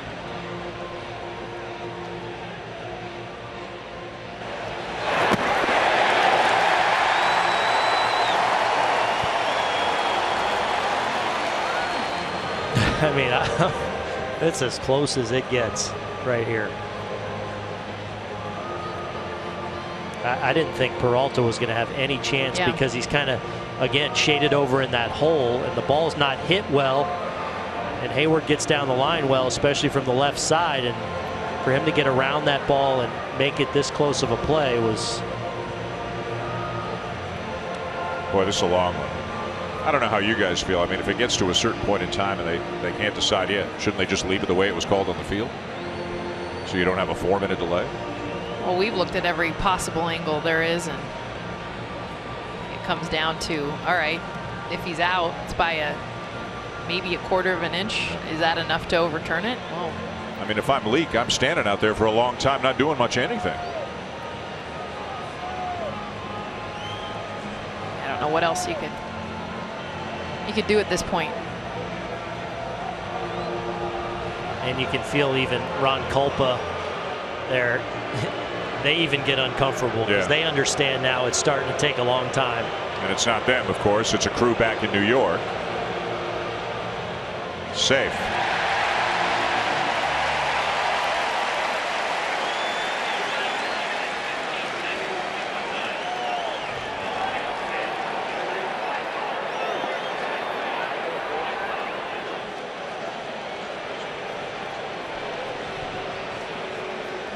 And now we're going to have a pitching change. 3-1 Cubs looking for more. Bottom of the 7th here at Wrigley.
MLB.com at Bat app. Stay up to the moment at any moment with game day, live game video highlights, StatCast, news, and more.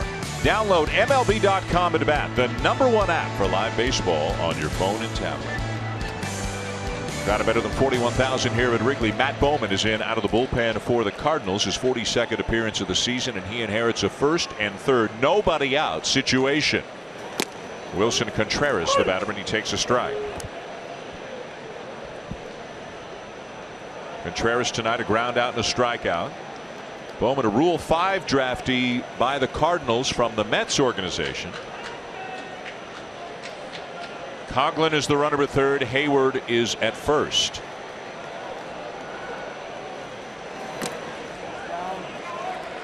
And Bowman, a guy that will use his two-seam fastball a lot, a guy that gets the ball on the ground. Of course, here with the runners on first and third, Cardinals down by 2 with that vaunted bullpen of the Cubs lurking, kind of in desperate need of a pop-up or a strikeout here. Shows bunt, throw down to third, and diving back in safely is Coghlan. And we could see, and you see hitters do this a fair amount, but you saw Contreras before the pitch kind of sneak a peek down to third, look to the left, and he decided he was going to try to drop one down. And Peralta's just not close enough to the bag for them to have a realistic shot on Coghlan. And I don't know if that's a great decision with no outs and the infield playing in. I'd rather take my chances without a strikeout guy. Contreras being able to put it in play. Hayward running, and it's fouled off. 2-2.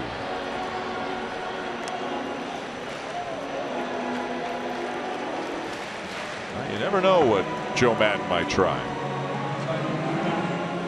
And the way he squared around, in fairness, he was probably trying to place the ball on one side, so you either have a safety squeeze element in combination with moving the runner from first to second, but I'd rather Contreras swinging the bat in this spot.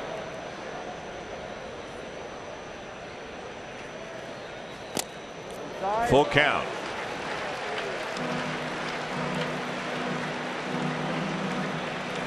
Now let's see if they start Hayward again, as they did at 2-1.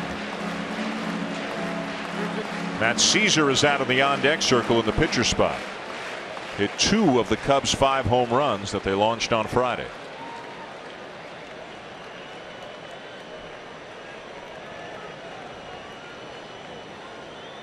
Hayward not running. 3-2. Pop foul right side and back out of play. You know, the one thing by not running, as you look at Mike Leake, who for the most part was outstanding tonight, by not running, you're just kind of, worst case scenario, still giving yourself a good opportunity that if they retire Contreras, you still have a good scoring opportunity. I just think against Bowman, who's not a big strikeout pitcher, kind of bet on the contact and the speed of Hayward. 3-2 again. Ball 4 to load him up.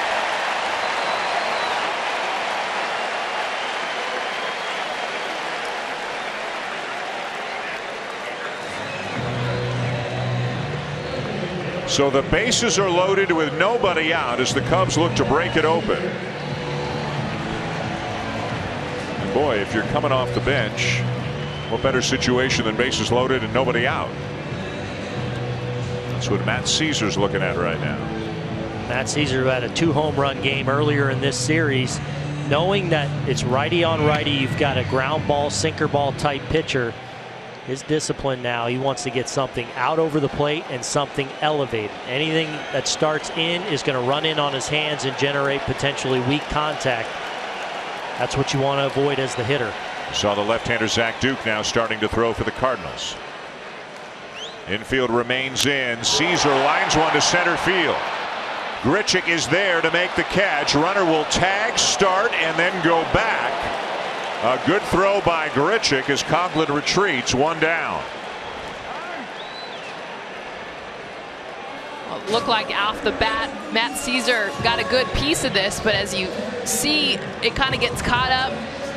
Grichuk does a great job of getting behind the ball, so he's able to get that good one-hop throw to home, and smart move by Coghlan to not go. Otherwise, it would have been a double play.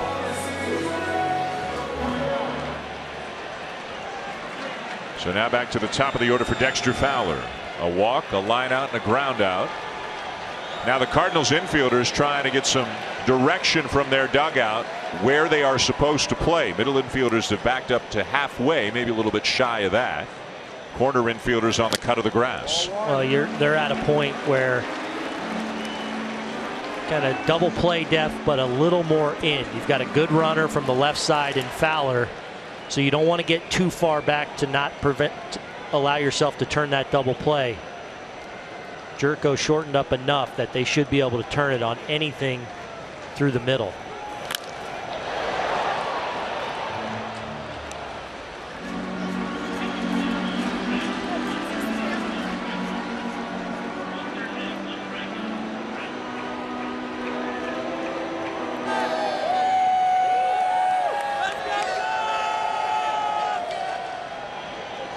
One ball, one strike on Dexter Fowler, hitting .282 on the season.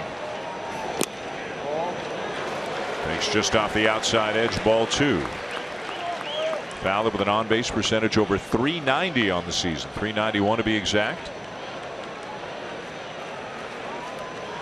They missed him out about a month with a hamstring injury as Chris Bryant looms on deck.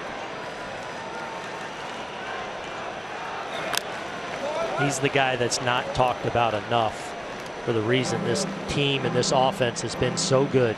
You know, you talk about all those opportunities for the guys in the middle, Rizzo, Bryant, Zobrist, Addison Russell. Well, it starts at the top with Fowler, who has been an on-base machine the entire season.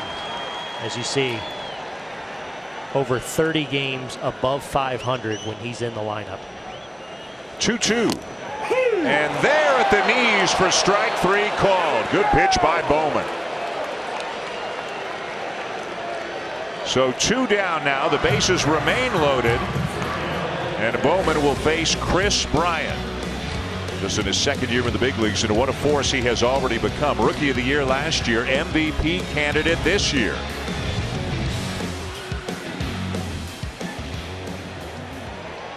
Two for 3 tonight. Singled and scored in the first, tripled and scored in the 6th.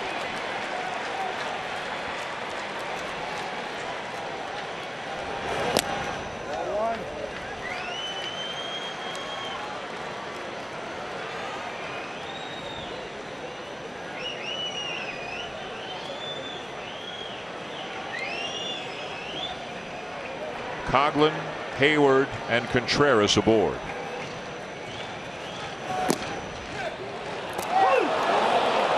Might have gotten a call there, and it's 1-1. You see Brian, who doesn't do a lot of complaining, but it looked like he said something there to Dan Bellino. There's been a couple of calls tonight that he's felt like been down and out of the zone, where the Cardinals have gotten the call and even up the count. A big call there. Not this time, ball 2. Remember, Bryant got his triple his last at bat on a pitch that he was looking for against Mike Leake.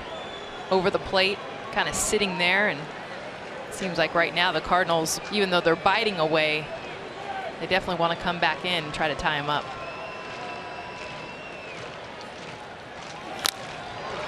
Fly ball to right field, not deep. And the inning is over. What a job by Bowman. Cubs leave the bases loaded. They still lead 3-1 at the end of 7.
Taco Bell's new cheesy core burritos. Changes for the Cubs as we go to the 8th inning in this 3-1 game. Chicago leading. Ben Zobrist moves from second base to left field, taking over for Coughlin. Javier Baez, terrific defender, comes in at second. And on the mound now for the Cubs, making his first appearance in 12 days after having dealt with some triceps issues, is Hector Rondon, their former closer, but with the acquisition of Aroldis Chapman, now their primary setup man. This is a welcome sight for Cubs fans. One of the dominant parts of this team was Rondon as their closer. But now with the acquisition of Aroldis Chapman, Rondon moves to that 8th inning role to give them a really dynamic duo at the back end of this pin. Cubs fans watching, hoping he gets through this in a clean way. 96 typically with that fastball, and a real good slider to go along with it. Colton Wong is the pinch hitter batting in the pitcher spot, a guy who's really not been playing a whole lot. Actually spent some time down in the minors, has struggled with the bat this year. Has played some outfield at times, both of the minors. And since he's come back, he's kind of lost his spot. Signed a pretty lucrative contract in the offseason, but has not been able to hang on to his playing time for much of this season. As Rondon touches 97 with that fastball.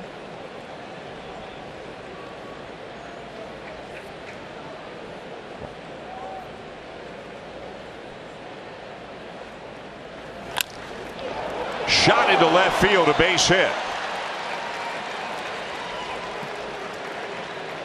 And meanwhile, limbering up in the Cubs bullpen, their trade deadline acquisition, the hardest thrower in baseball, Aroldis Chapman. Once he starts throwing to this place, I mean, a lot of eyes on Rondon now.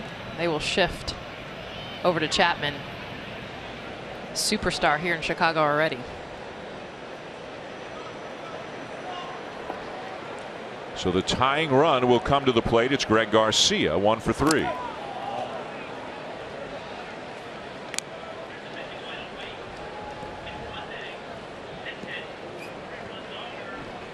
The base hit that he had in the third snapped an 0 for 31.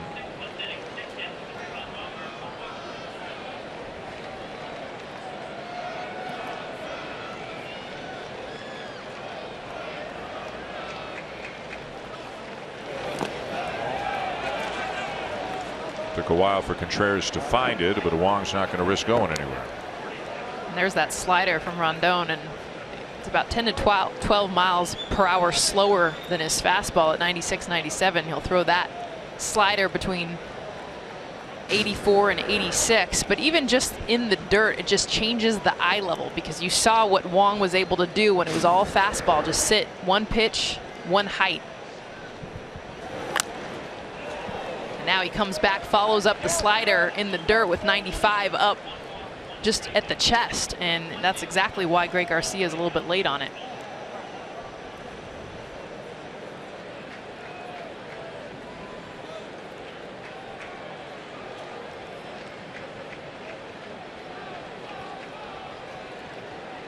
Wong will draw a throw.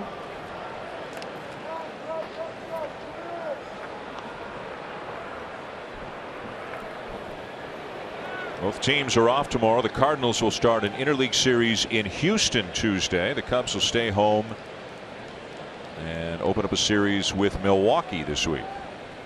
Showing bunt, getting it down. Garcia going to be a tough play, and there is no play for Rondon.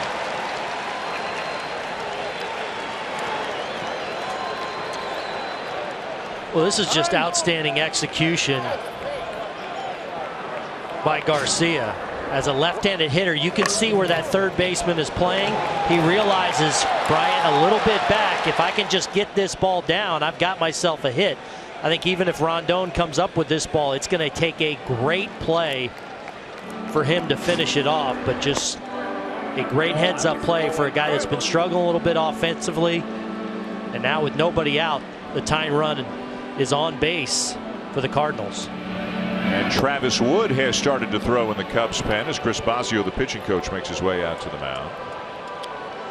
Here's what's coming your way on ESPN this week from the major leagues. Tomorrow night it'll be the Kansas City Royals and the Detroit Tigers at 7 Eastern time. Wednesday night, David Price and Chris Tillman, the scheduled pitching matchup as the Red Sox take on the Orioles. Then a week from tonight we'll be in San Francisco. The Giants host the Mets on Sunday Night Baseball. So 2 men on, nobody out for the Cardinals, down by a couple of runs here in the 8th inning, and the batter is Stephen Piscotty. 0 for 2, also hit by a pitch. Down and away, ball 1. Such a calm to Piscotty. We give the youth of the Cubs so much credit for how they've been able to come up and be so successful early on. Piscotty, you could say the same way, and that's why he leads Major League Baseball with his batting average with runners in scoring position. His heart rate just does not elevate. Hitting .370 in these situations this year, and he hit over .390 with runners in scoring position a year ago.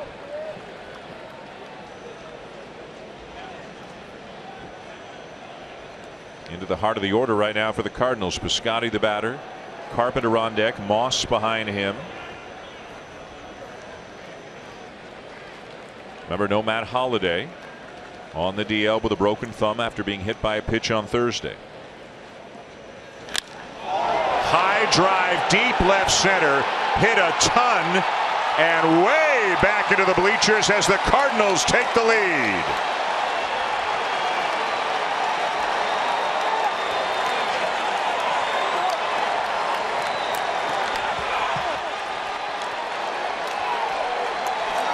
Jess, what struck me, and this is just Rondon being obviously missing some time and not sharp.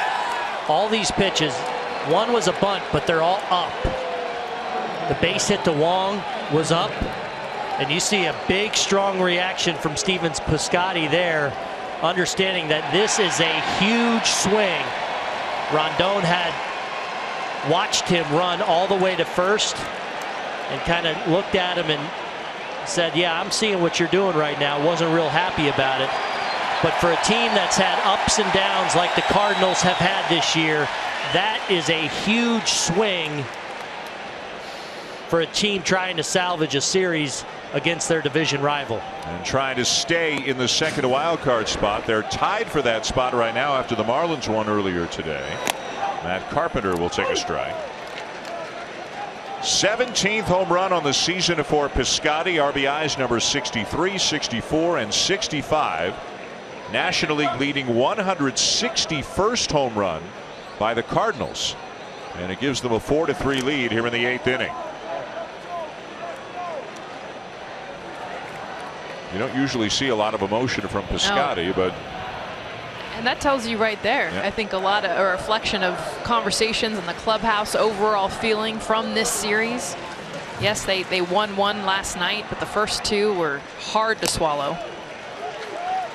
And I think for an organization that's been so good in the St. Louis Cardinals, and it's been such a grind of a season for them, losing a very difficult game on Thursday, getting blown out Friday, coming back and winning yesterday, and then a huge hit there.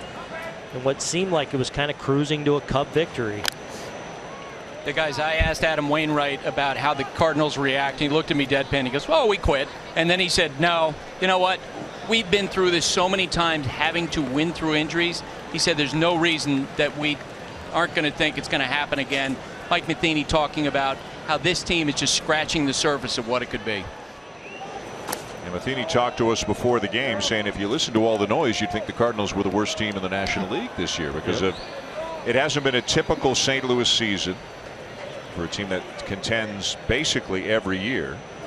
Injuries a big problem for them. Defense a big problem for them this year, but they're still right in the playoff hunt right now as Carpenter chops one towards first. Rizzo unassisted.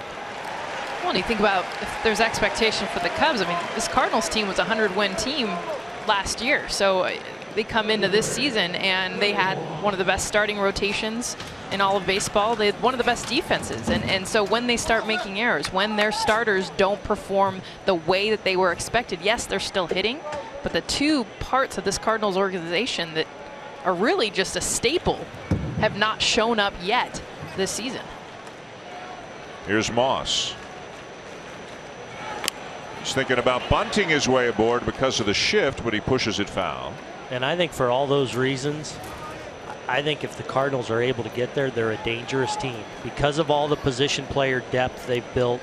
If they get some of these guys slowly back from injury, their rotation is still very much intact. So if Adam Wainwright can get it rolling again with Carlos Martinez, it's a dangerous team come October, especially if some of the younger guys, Weaver, who we saw, Reyes, if they become part of the pitching mix.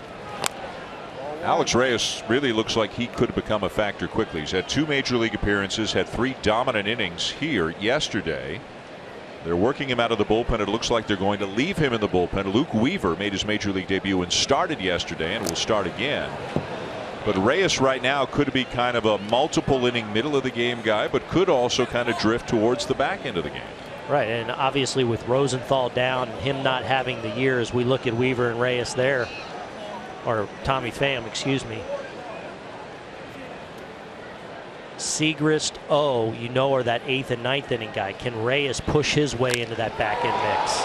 Here's a fly ball carrying to left. Zobrist back, running out of room. It's gone. Brandon Moss opposite field for his team leading 21st home run of the season, and the Cardinals lead 5-3.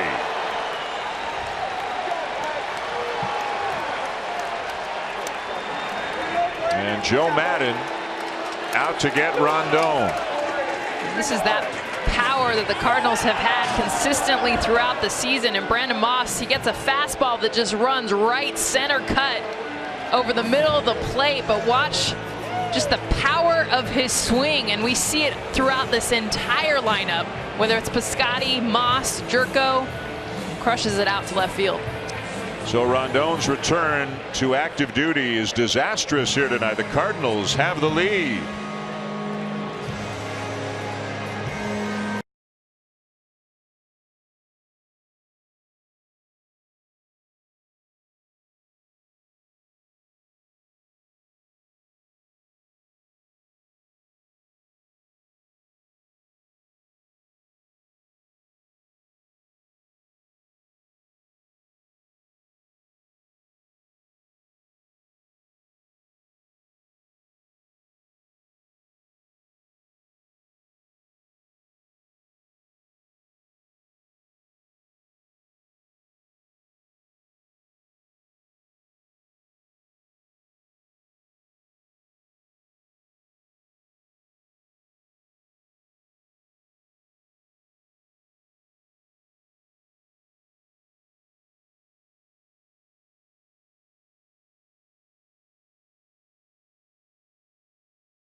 Travis Wood into the game for the Cubs. First pitch that he throws is popped up by Yadier Molina.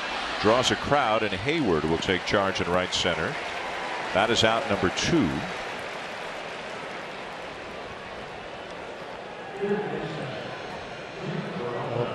Travis Wood, who's been such a valuable member in so many different roles for this team, but a valuable member of the bullpen. You see that outstanding ERA, on for the 58th time. A former starter, has a starter's repertoire: fastball, cutter, slider, change, occasional curveball. There's that occasional curveball he just tried to flip in there. slipping out of his hand a little. Johnny Peralta's 0 for 3.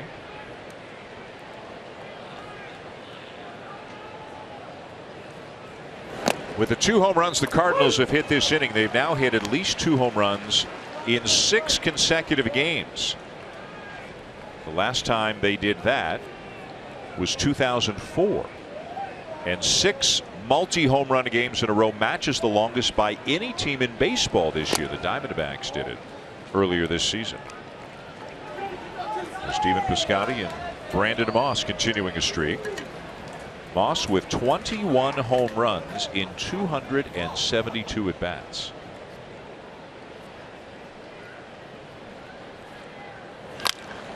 Out of play.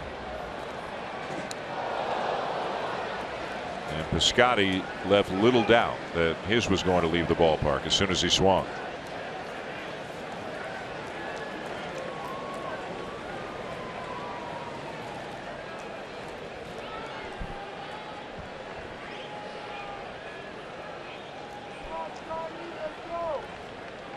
Two on the way, and it misses down and in a full count.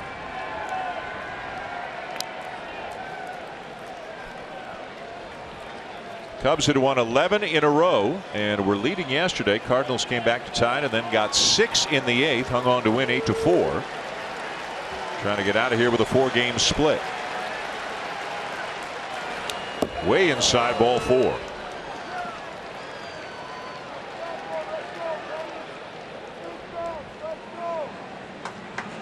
Well, again, Pedro Strop on the DL. This was Hector Rondon's first appearance in 12 days. He gave up 4 runs, including a couple of homers in a third of an inning.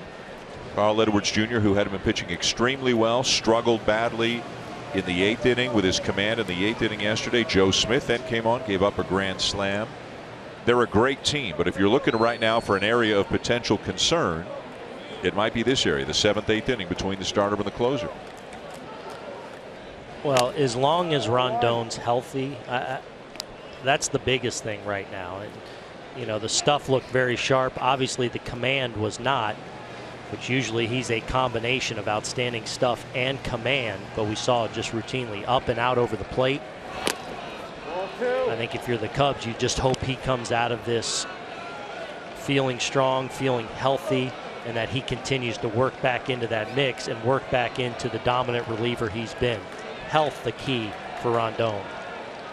3 on the left side of the infield against Jed Jerko. Count 2-0. Big cut and a foul back, 2-1. And it does seem like they have been working like crazy to find solutions. You know, trying Joe Nathan, that didn't work out. Bring in Joe Smith. So far, that hasn't gone well. They're hoping he gets better. The good news for the Cubs is they've got a big cushion. They're up 13 games in their division. So they can afford to mix and match, try some different things, and hope they come up with a solution by the time October comes around. Liner to right field. That's down for a base hit. Again, a good play by Hayward to make sure that ball doesn't get by him. Up to second goes Peralta. Hayward makes that look so smooth too. I can't tell you how difficult this is. First of all, is a line drive the hardest ball to read off the bat. He reads it so well, committing himself to dive if it stays up, and then when he realizes, no, I don't, look at him go to the slide and able to react on a ball that you don't know what kind of hop you're going to get, but he utilizes his body and his glove. Tremendous outfielder in Jason Hayward that the Cubs have. Now Grichuk, and he lines one to right field. That's headed to the corner. In to score on the play is Peralta, being held at third is Jerko on an RBI double by Grichuk, and the Cardinals extend the lead. Well, we saw Jerko rope a ball the other way. Grichuk follows suit, takes this cut fastball. You see Contreras wants it in, reaches back over the heart of the plate, and Grichuk drives this ball down the line with his good speed. He's able to get to second base easy, even though Hayward plays it nice off the wall, which allows them to keep Jerko at third base. But another outstanding approach and swing from a Cardinals hitter. A 5-run inning for the Cardinals.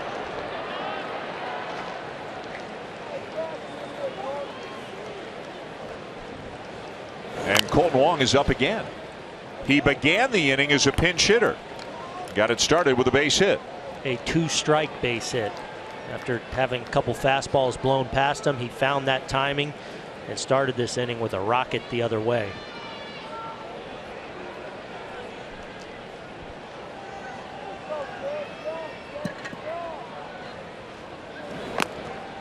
Wood misses outside, a ball and a strike.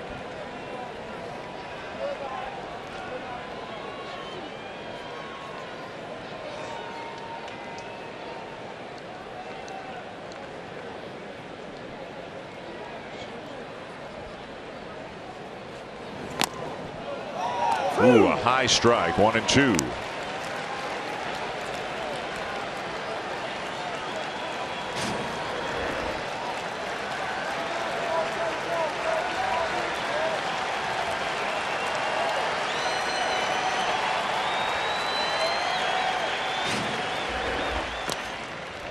Cardinals with 6 runs in the 8th inning yesterday and 5 runs in the 8th inning here tonight. Scotty with a huge 3-run homer, the biggest hit of the inning.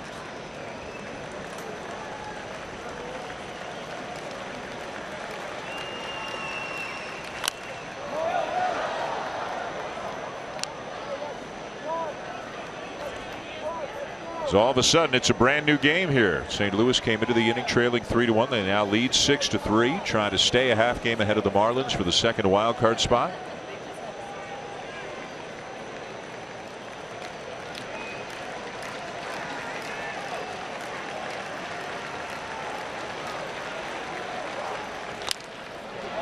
Left center, pretty well hit, but Fowler will run it down, and finally the inning is over.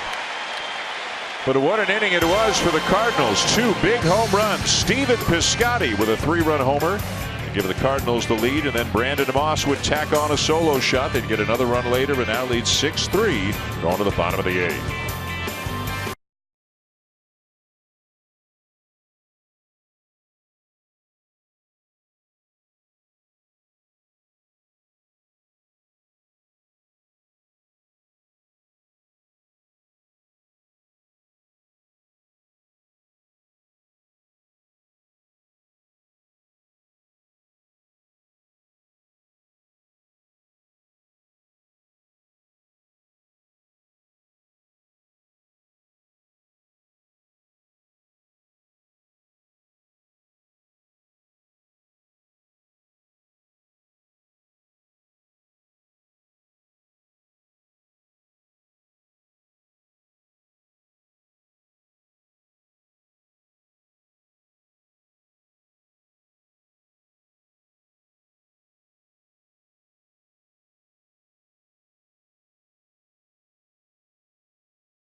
For Sports Center at night with John Anderson and Kevin Connors. They'll have highlights from the Olympics, NFL preseason game between the Texans and 49ers, plus all the action from around the majors. Usain Bolt in a time of 9.81 wins the gold. 3rd consecutive gold in the 100 meters for the world's fastest man. The Chip Kelly era begins in San Francisco. And will A-Rod wind up a Marlin?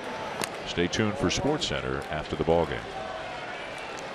If you were watching baseball tonight before the game, you might have heard one Aaron Boone speculate that it's very possible. Maybe not this season, maybe more likely next season, you say, Booney, that A-Rod could wind up down in Miami, his hometown. Anthony Rizzo hits one a ton and a half down the right field line. She's gone.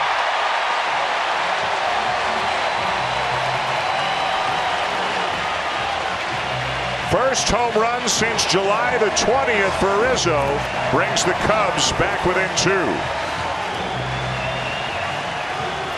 And Dan, even though this is a fastball up in the zone, watch Anthony Rizzo sit back, get into his backside. He just has great posture with this ball. He's able to just stay back into that backside. Look how perfect he is, straight up and down, with a pitch that's chest high, and he crushes to lead off this 8th inning. He had been 2 for 17 in his career against Seegers before that home run, and it's now 6-4. Seegers, who's obviously one of the real good setup men in the game, over his career has been much tougher on right-handed hitters. This year a little better against lefties. He's gone more to a curveball as opposed to a slider, but a real good fastball changeup combination to these righties. You saw Jonathan Broxton just now getting up in the pen.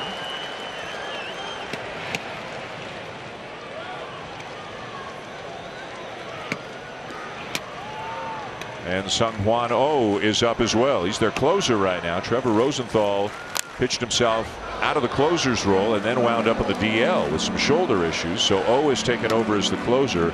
Broxton's a guy that Mike Matheny's talked about a couple of times, saying how important he thinks he is, that he's a guy they need to be able to count on towards the later stages of the game. And he had a good outing on Friday. It was a disaster for the Cardinals. They lost 13-2, but Broxton pitched 2 strong innings. And that's what'll be interesting to see these final 6 weeks of the season, and then potentially into October. You know, what kind of happens down there? We know Segrist and O are going to be that 8th, 9th inning duo, but who can emerge, you know, with Rosenthal down? Is it Alex Reyes? Can he be that guy that steps into a back end role, or can Broxton become that guy that Matheny's hoping? It's a small sample size, but Alex Reyes, what we've seen the last few days, he just looks comfortable in high pressure situations. Strike 3 called against Zobrist.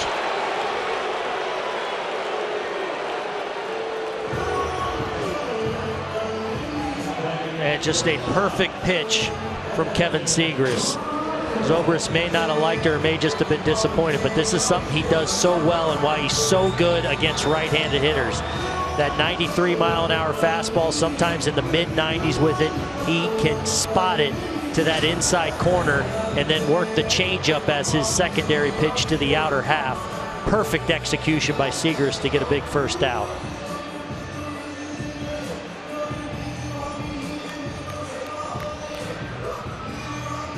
Meanwhile, on the Cubs side of the field, Aroldis Chapman has started to throw. His last appearance was on Thursday in the first game of the series, and it was a 3-up, 3-down inning on 3 pitches. So he hasn't been overworked lately, and with an off day tomorrow for the Cubs, he may come into this game one way or the other. Now the crowd growing restless with how long this conversation is, and now maybe something wrong with Segrist as Molina's calling Matheny out to the mound.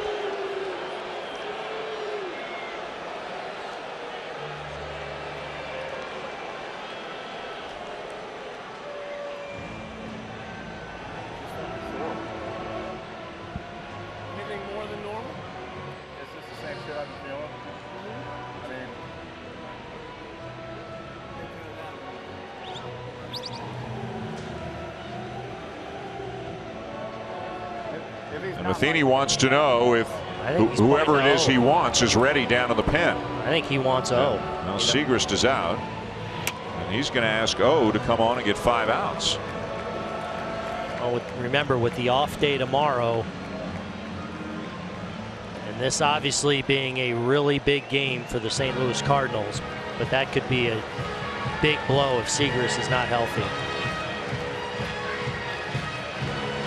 Flexing his wrist, opening and closing his fist.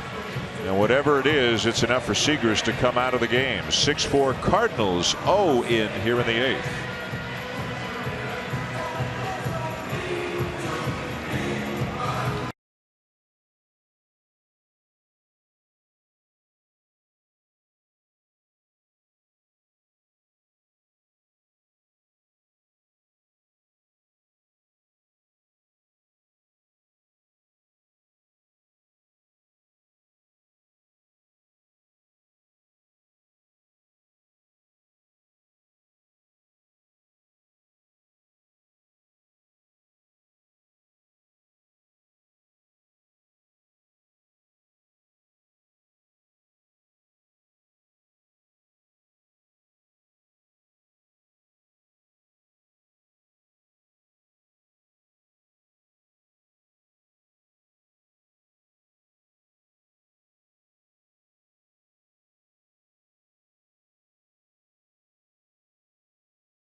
Top and bottom of this game, with the Cardinals leading 6-4. Let's go back to the 7th inning. Maybe what'll get lost in the shuffle a little bit, even if St. Louis goes on to win. Bases loaded, nobody out, and Matt Bowman gets a fly ball, a strikeout, then another fly ball, and gets out of it as the Cubs leave the bases loaded. Bottom of the 7th, top of the 8th. Here come the Cardinals. Steven Piscotty with a long 3-run homer to left center.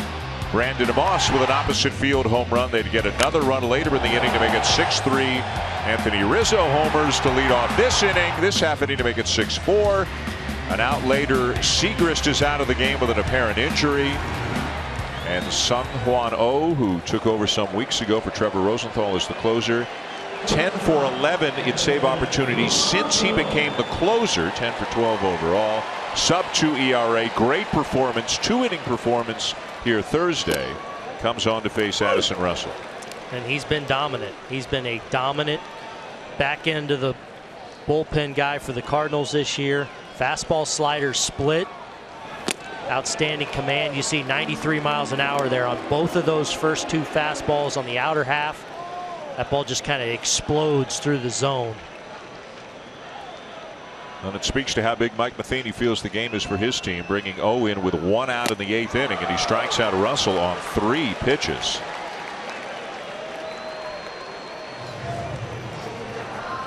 Russell with not his typical swing. Didn't look very comfortable up there against O.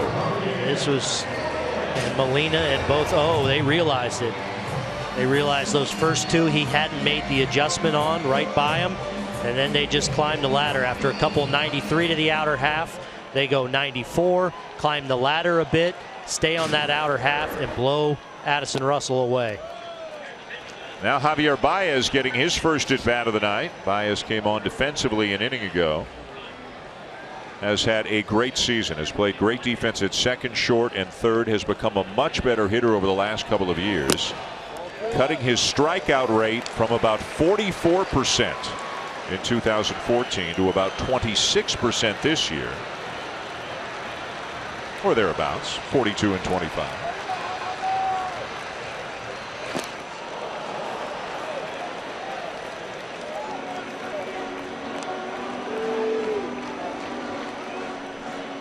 Oh, the all-time saves leader in Korea, and pitched in Japan the last couple of years, racked up 80 saves in the last 2 years in Japan. But Baez lines one into left, a base hit.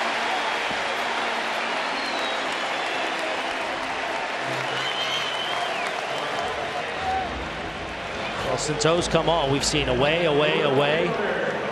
They started out that way with Baez. I don't know if this was intentional or not, but it leaks back into the heart of the plate, down in the strike zone. And Baez, you see that lightning quick bat he has. Yeah, Yadi wants it away again. You see it just drift over the heart of the plate and down. And that's a pitch Baez wears out. The only thing that kept that in the ballpark is he just hit it so low. Now Jason Hayward representing the tying run. Hayward is 1 for 3 tonight. Had an infield hit his last time up. It has been a struggle pretty much for the entire season offensively for Hayward. Former Cardinal, signed a big free agent contract in the offseason, 8-year deal. No one sees more fastballs than Jason Hayward. Highest percentage. A lot of that has to do with a bit of his struggles, his timing. Pitchers come right after him with their hardest stuff. Foul to back, 1-2. There it is. 62% of the pitches he sees are fastballs. Nobody sees more. And the first 3 in this at bat, Jess, all fastballs. And why not? Until he shows, and even in this game, his single that he got was a weak ground ball.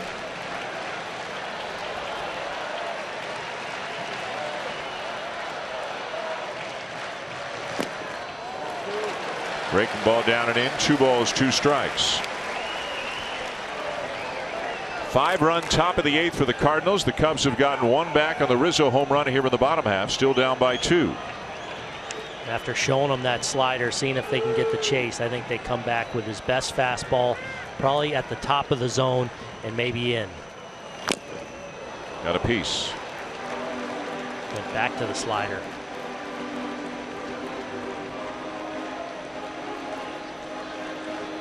Well, I like the first pitch of this at bat. 0 through Hayward, 93, right at the chest, inside, painted it. After throwing low with the slider, see if they come back up.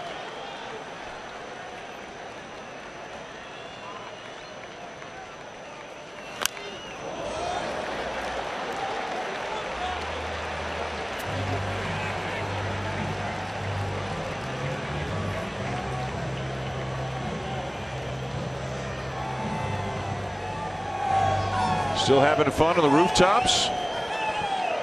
41,000 plus here inside the ballpark. Have not given up hope on the Cubs. Tying run at the plate in the bottom of the 8th.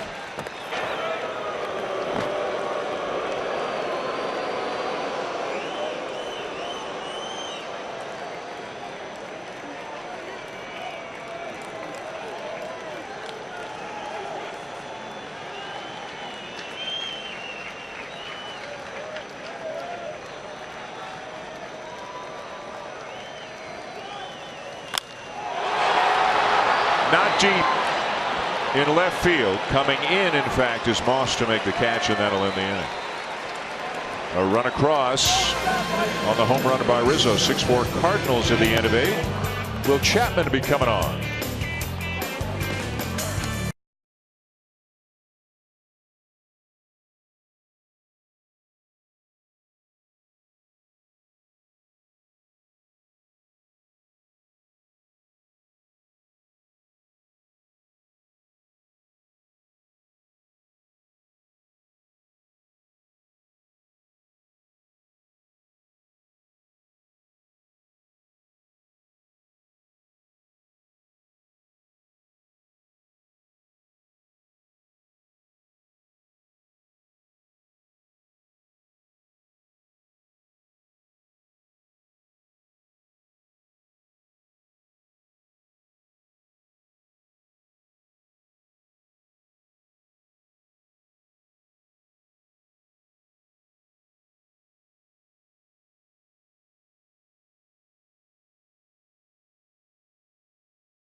Chicago. Big 5-run 8th inning. Piscotty and Amos with home runs in that inning for St. Louis. They're up 6-4 going to the 9th here at Wrigley.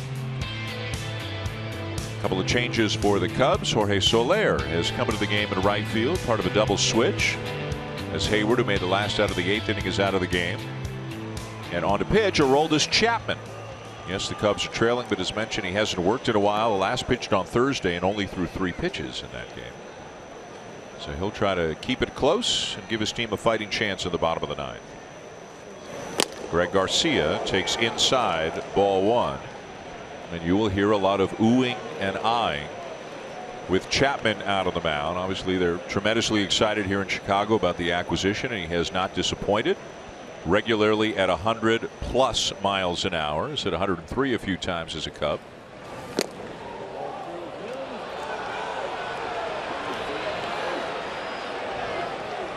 That one in an even 100, but he missed outside, ball 2.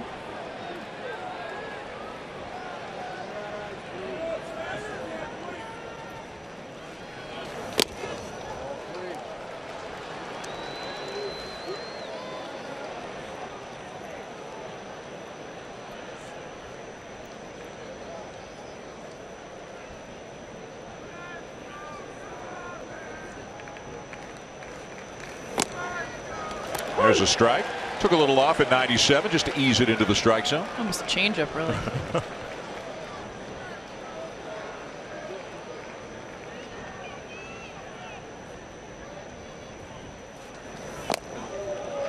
Full count.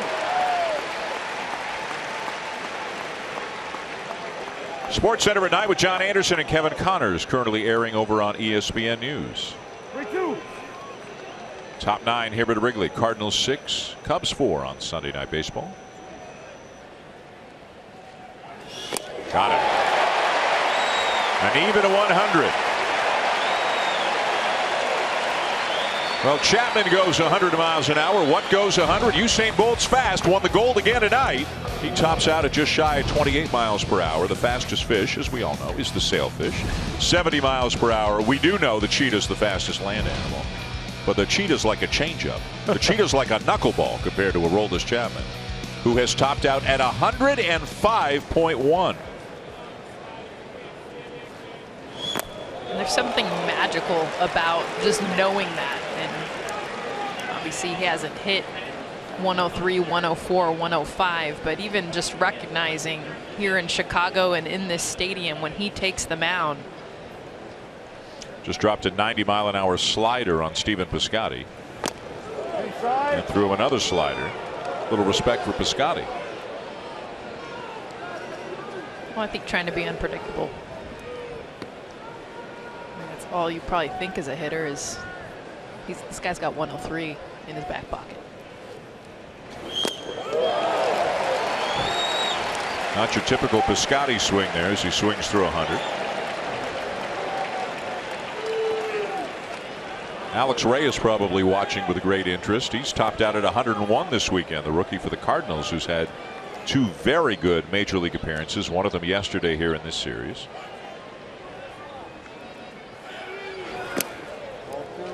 A little change up there. So we've seen it all from Chapman here to Piscotty.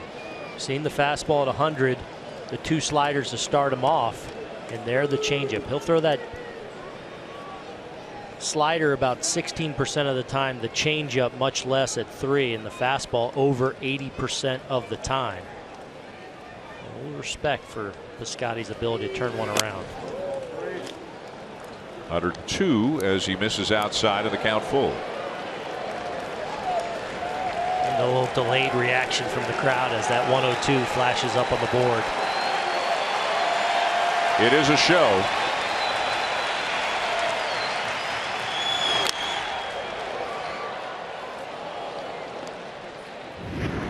Well, Piscotty caught up and then some with this Rondon pitch an inning ago. And that was at 97. So not too much off from where Chapman is bringing it to him right now.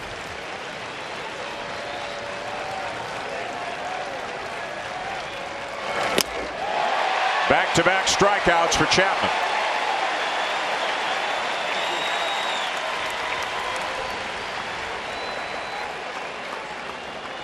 Well, he missed his spot. He wanted to come in with it. Remember, after throwing a couple sliders that disappeared down and in, trying to spot one in, it ends up and away. Contreras almost can't stab it. And Piscotty a little frustrated that he swung at probably ball 4, even though K-zone showed it actually catching the top of the zone. But as much as Contreras had to reach, probably would have turned into ball 4. Swing and a miss at a first pitch slider by Matt Carpenter.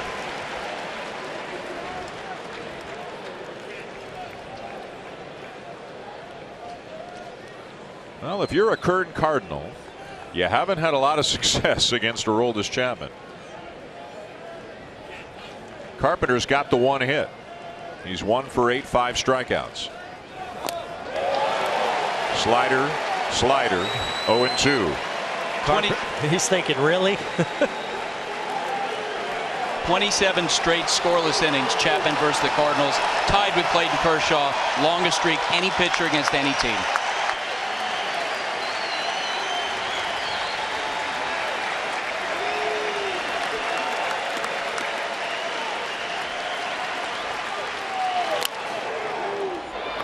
Fair ball, juggled by Rizzo, flips to Chapman covering, and that's the inning. 3 up, 3 down. They go to the bottom of the 9th. Last chance for the Cubs.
Outs away from a 4-game split and a very big win for them, trying to stay a half game ahead of the Marlins for the second wild card spot in the National League.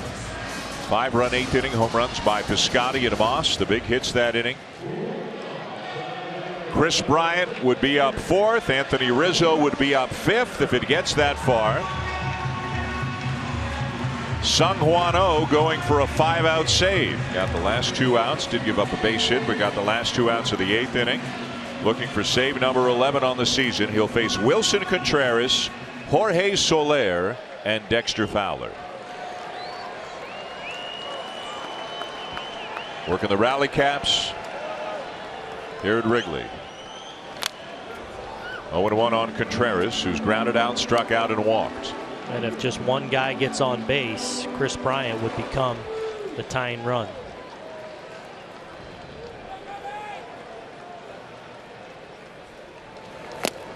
Slider swing and a miss, 0-2.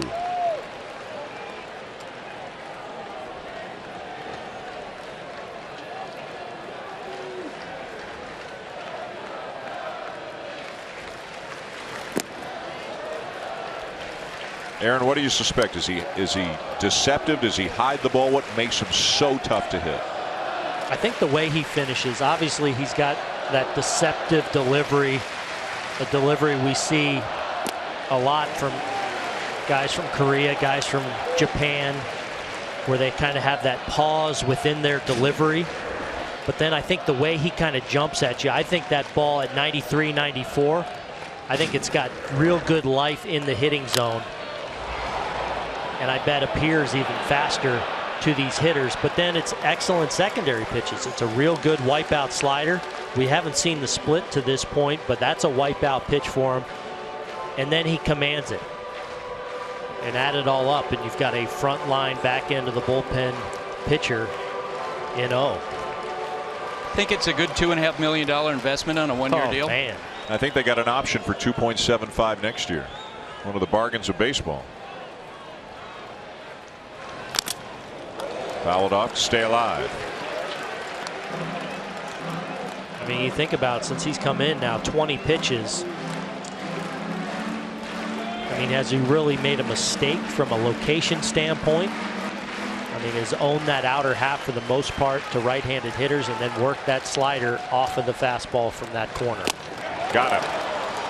Actually got the ball up, but Contreras swings through it for out number 1.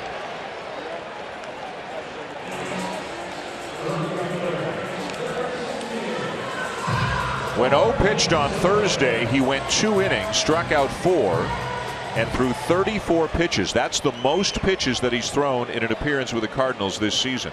He's at 21 right now as he faces Soler, getting his first at bat, and he waves at the slider. Soler's been hot since coming off the DL. You see that, 7 games, 409, 3 homers to go with it. Joe Madden talked about it being hard keeping him out of the lineup in tonight's game. But the numbers that Chris Coughlin had coming in, 10 for 16, as you touched on, Dan, against Leak, got him the start. But Soler, important part of the mix.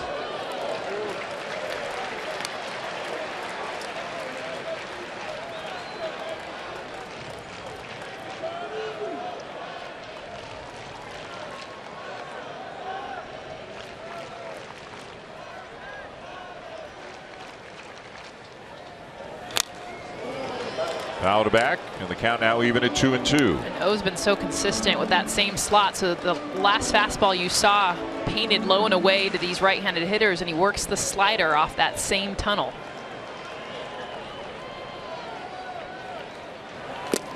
Strike 3 called right down the middle.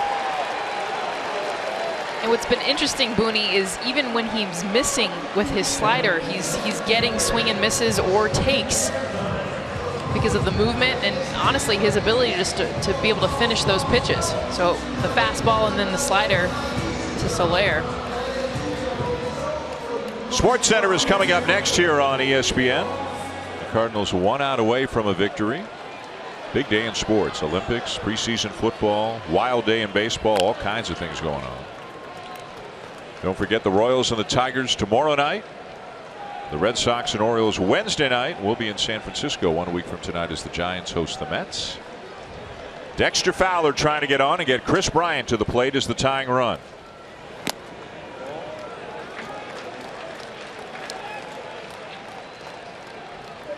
That might have been the first split that we've seen. A pitch he'll feature more to left-handed hitters. An all fastball slider to this point.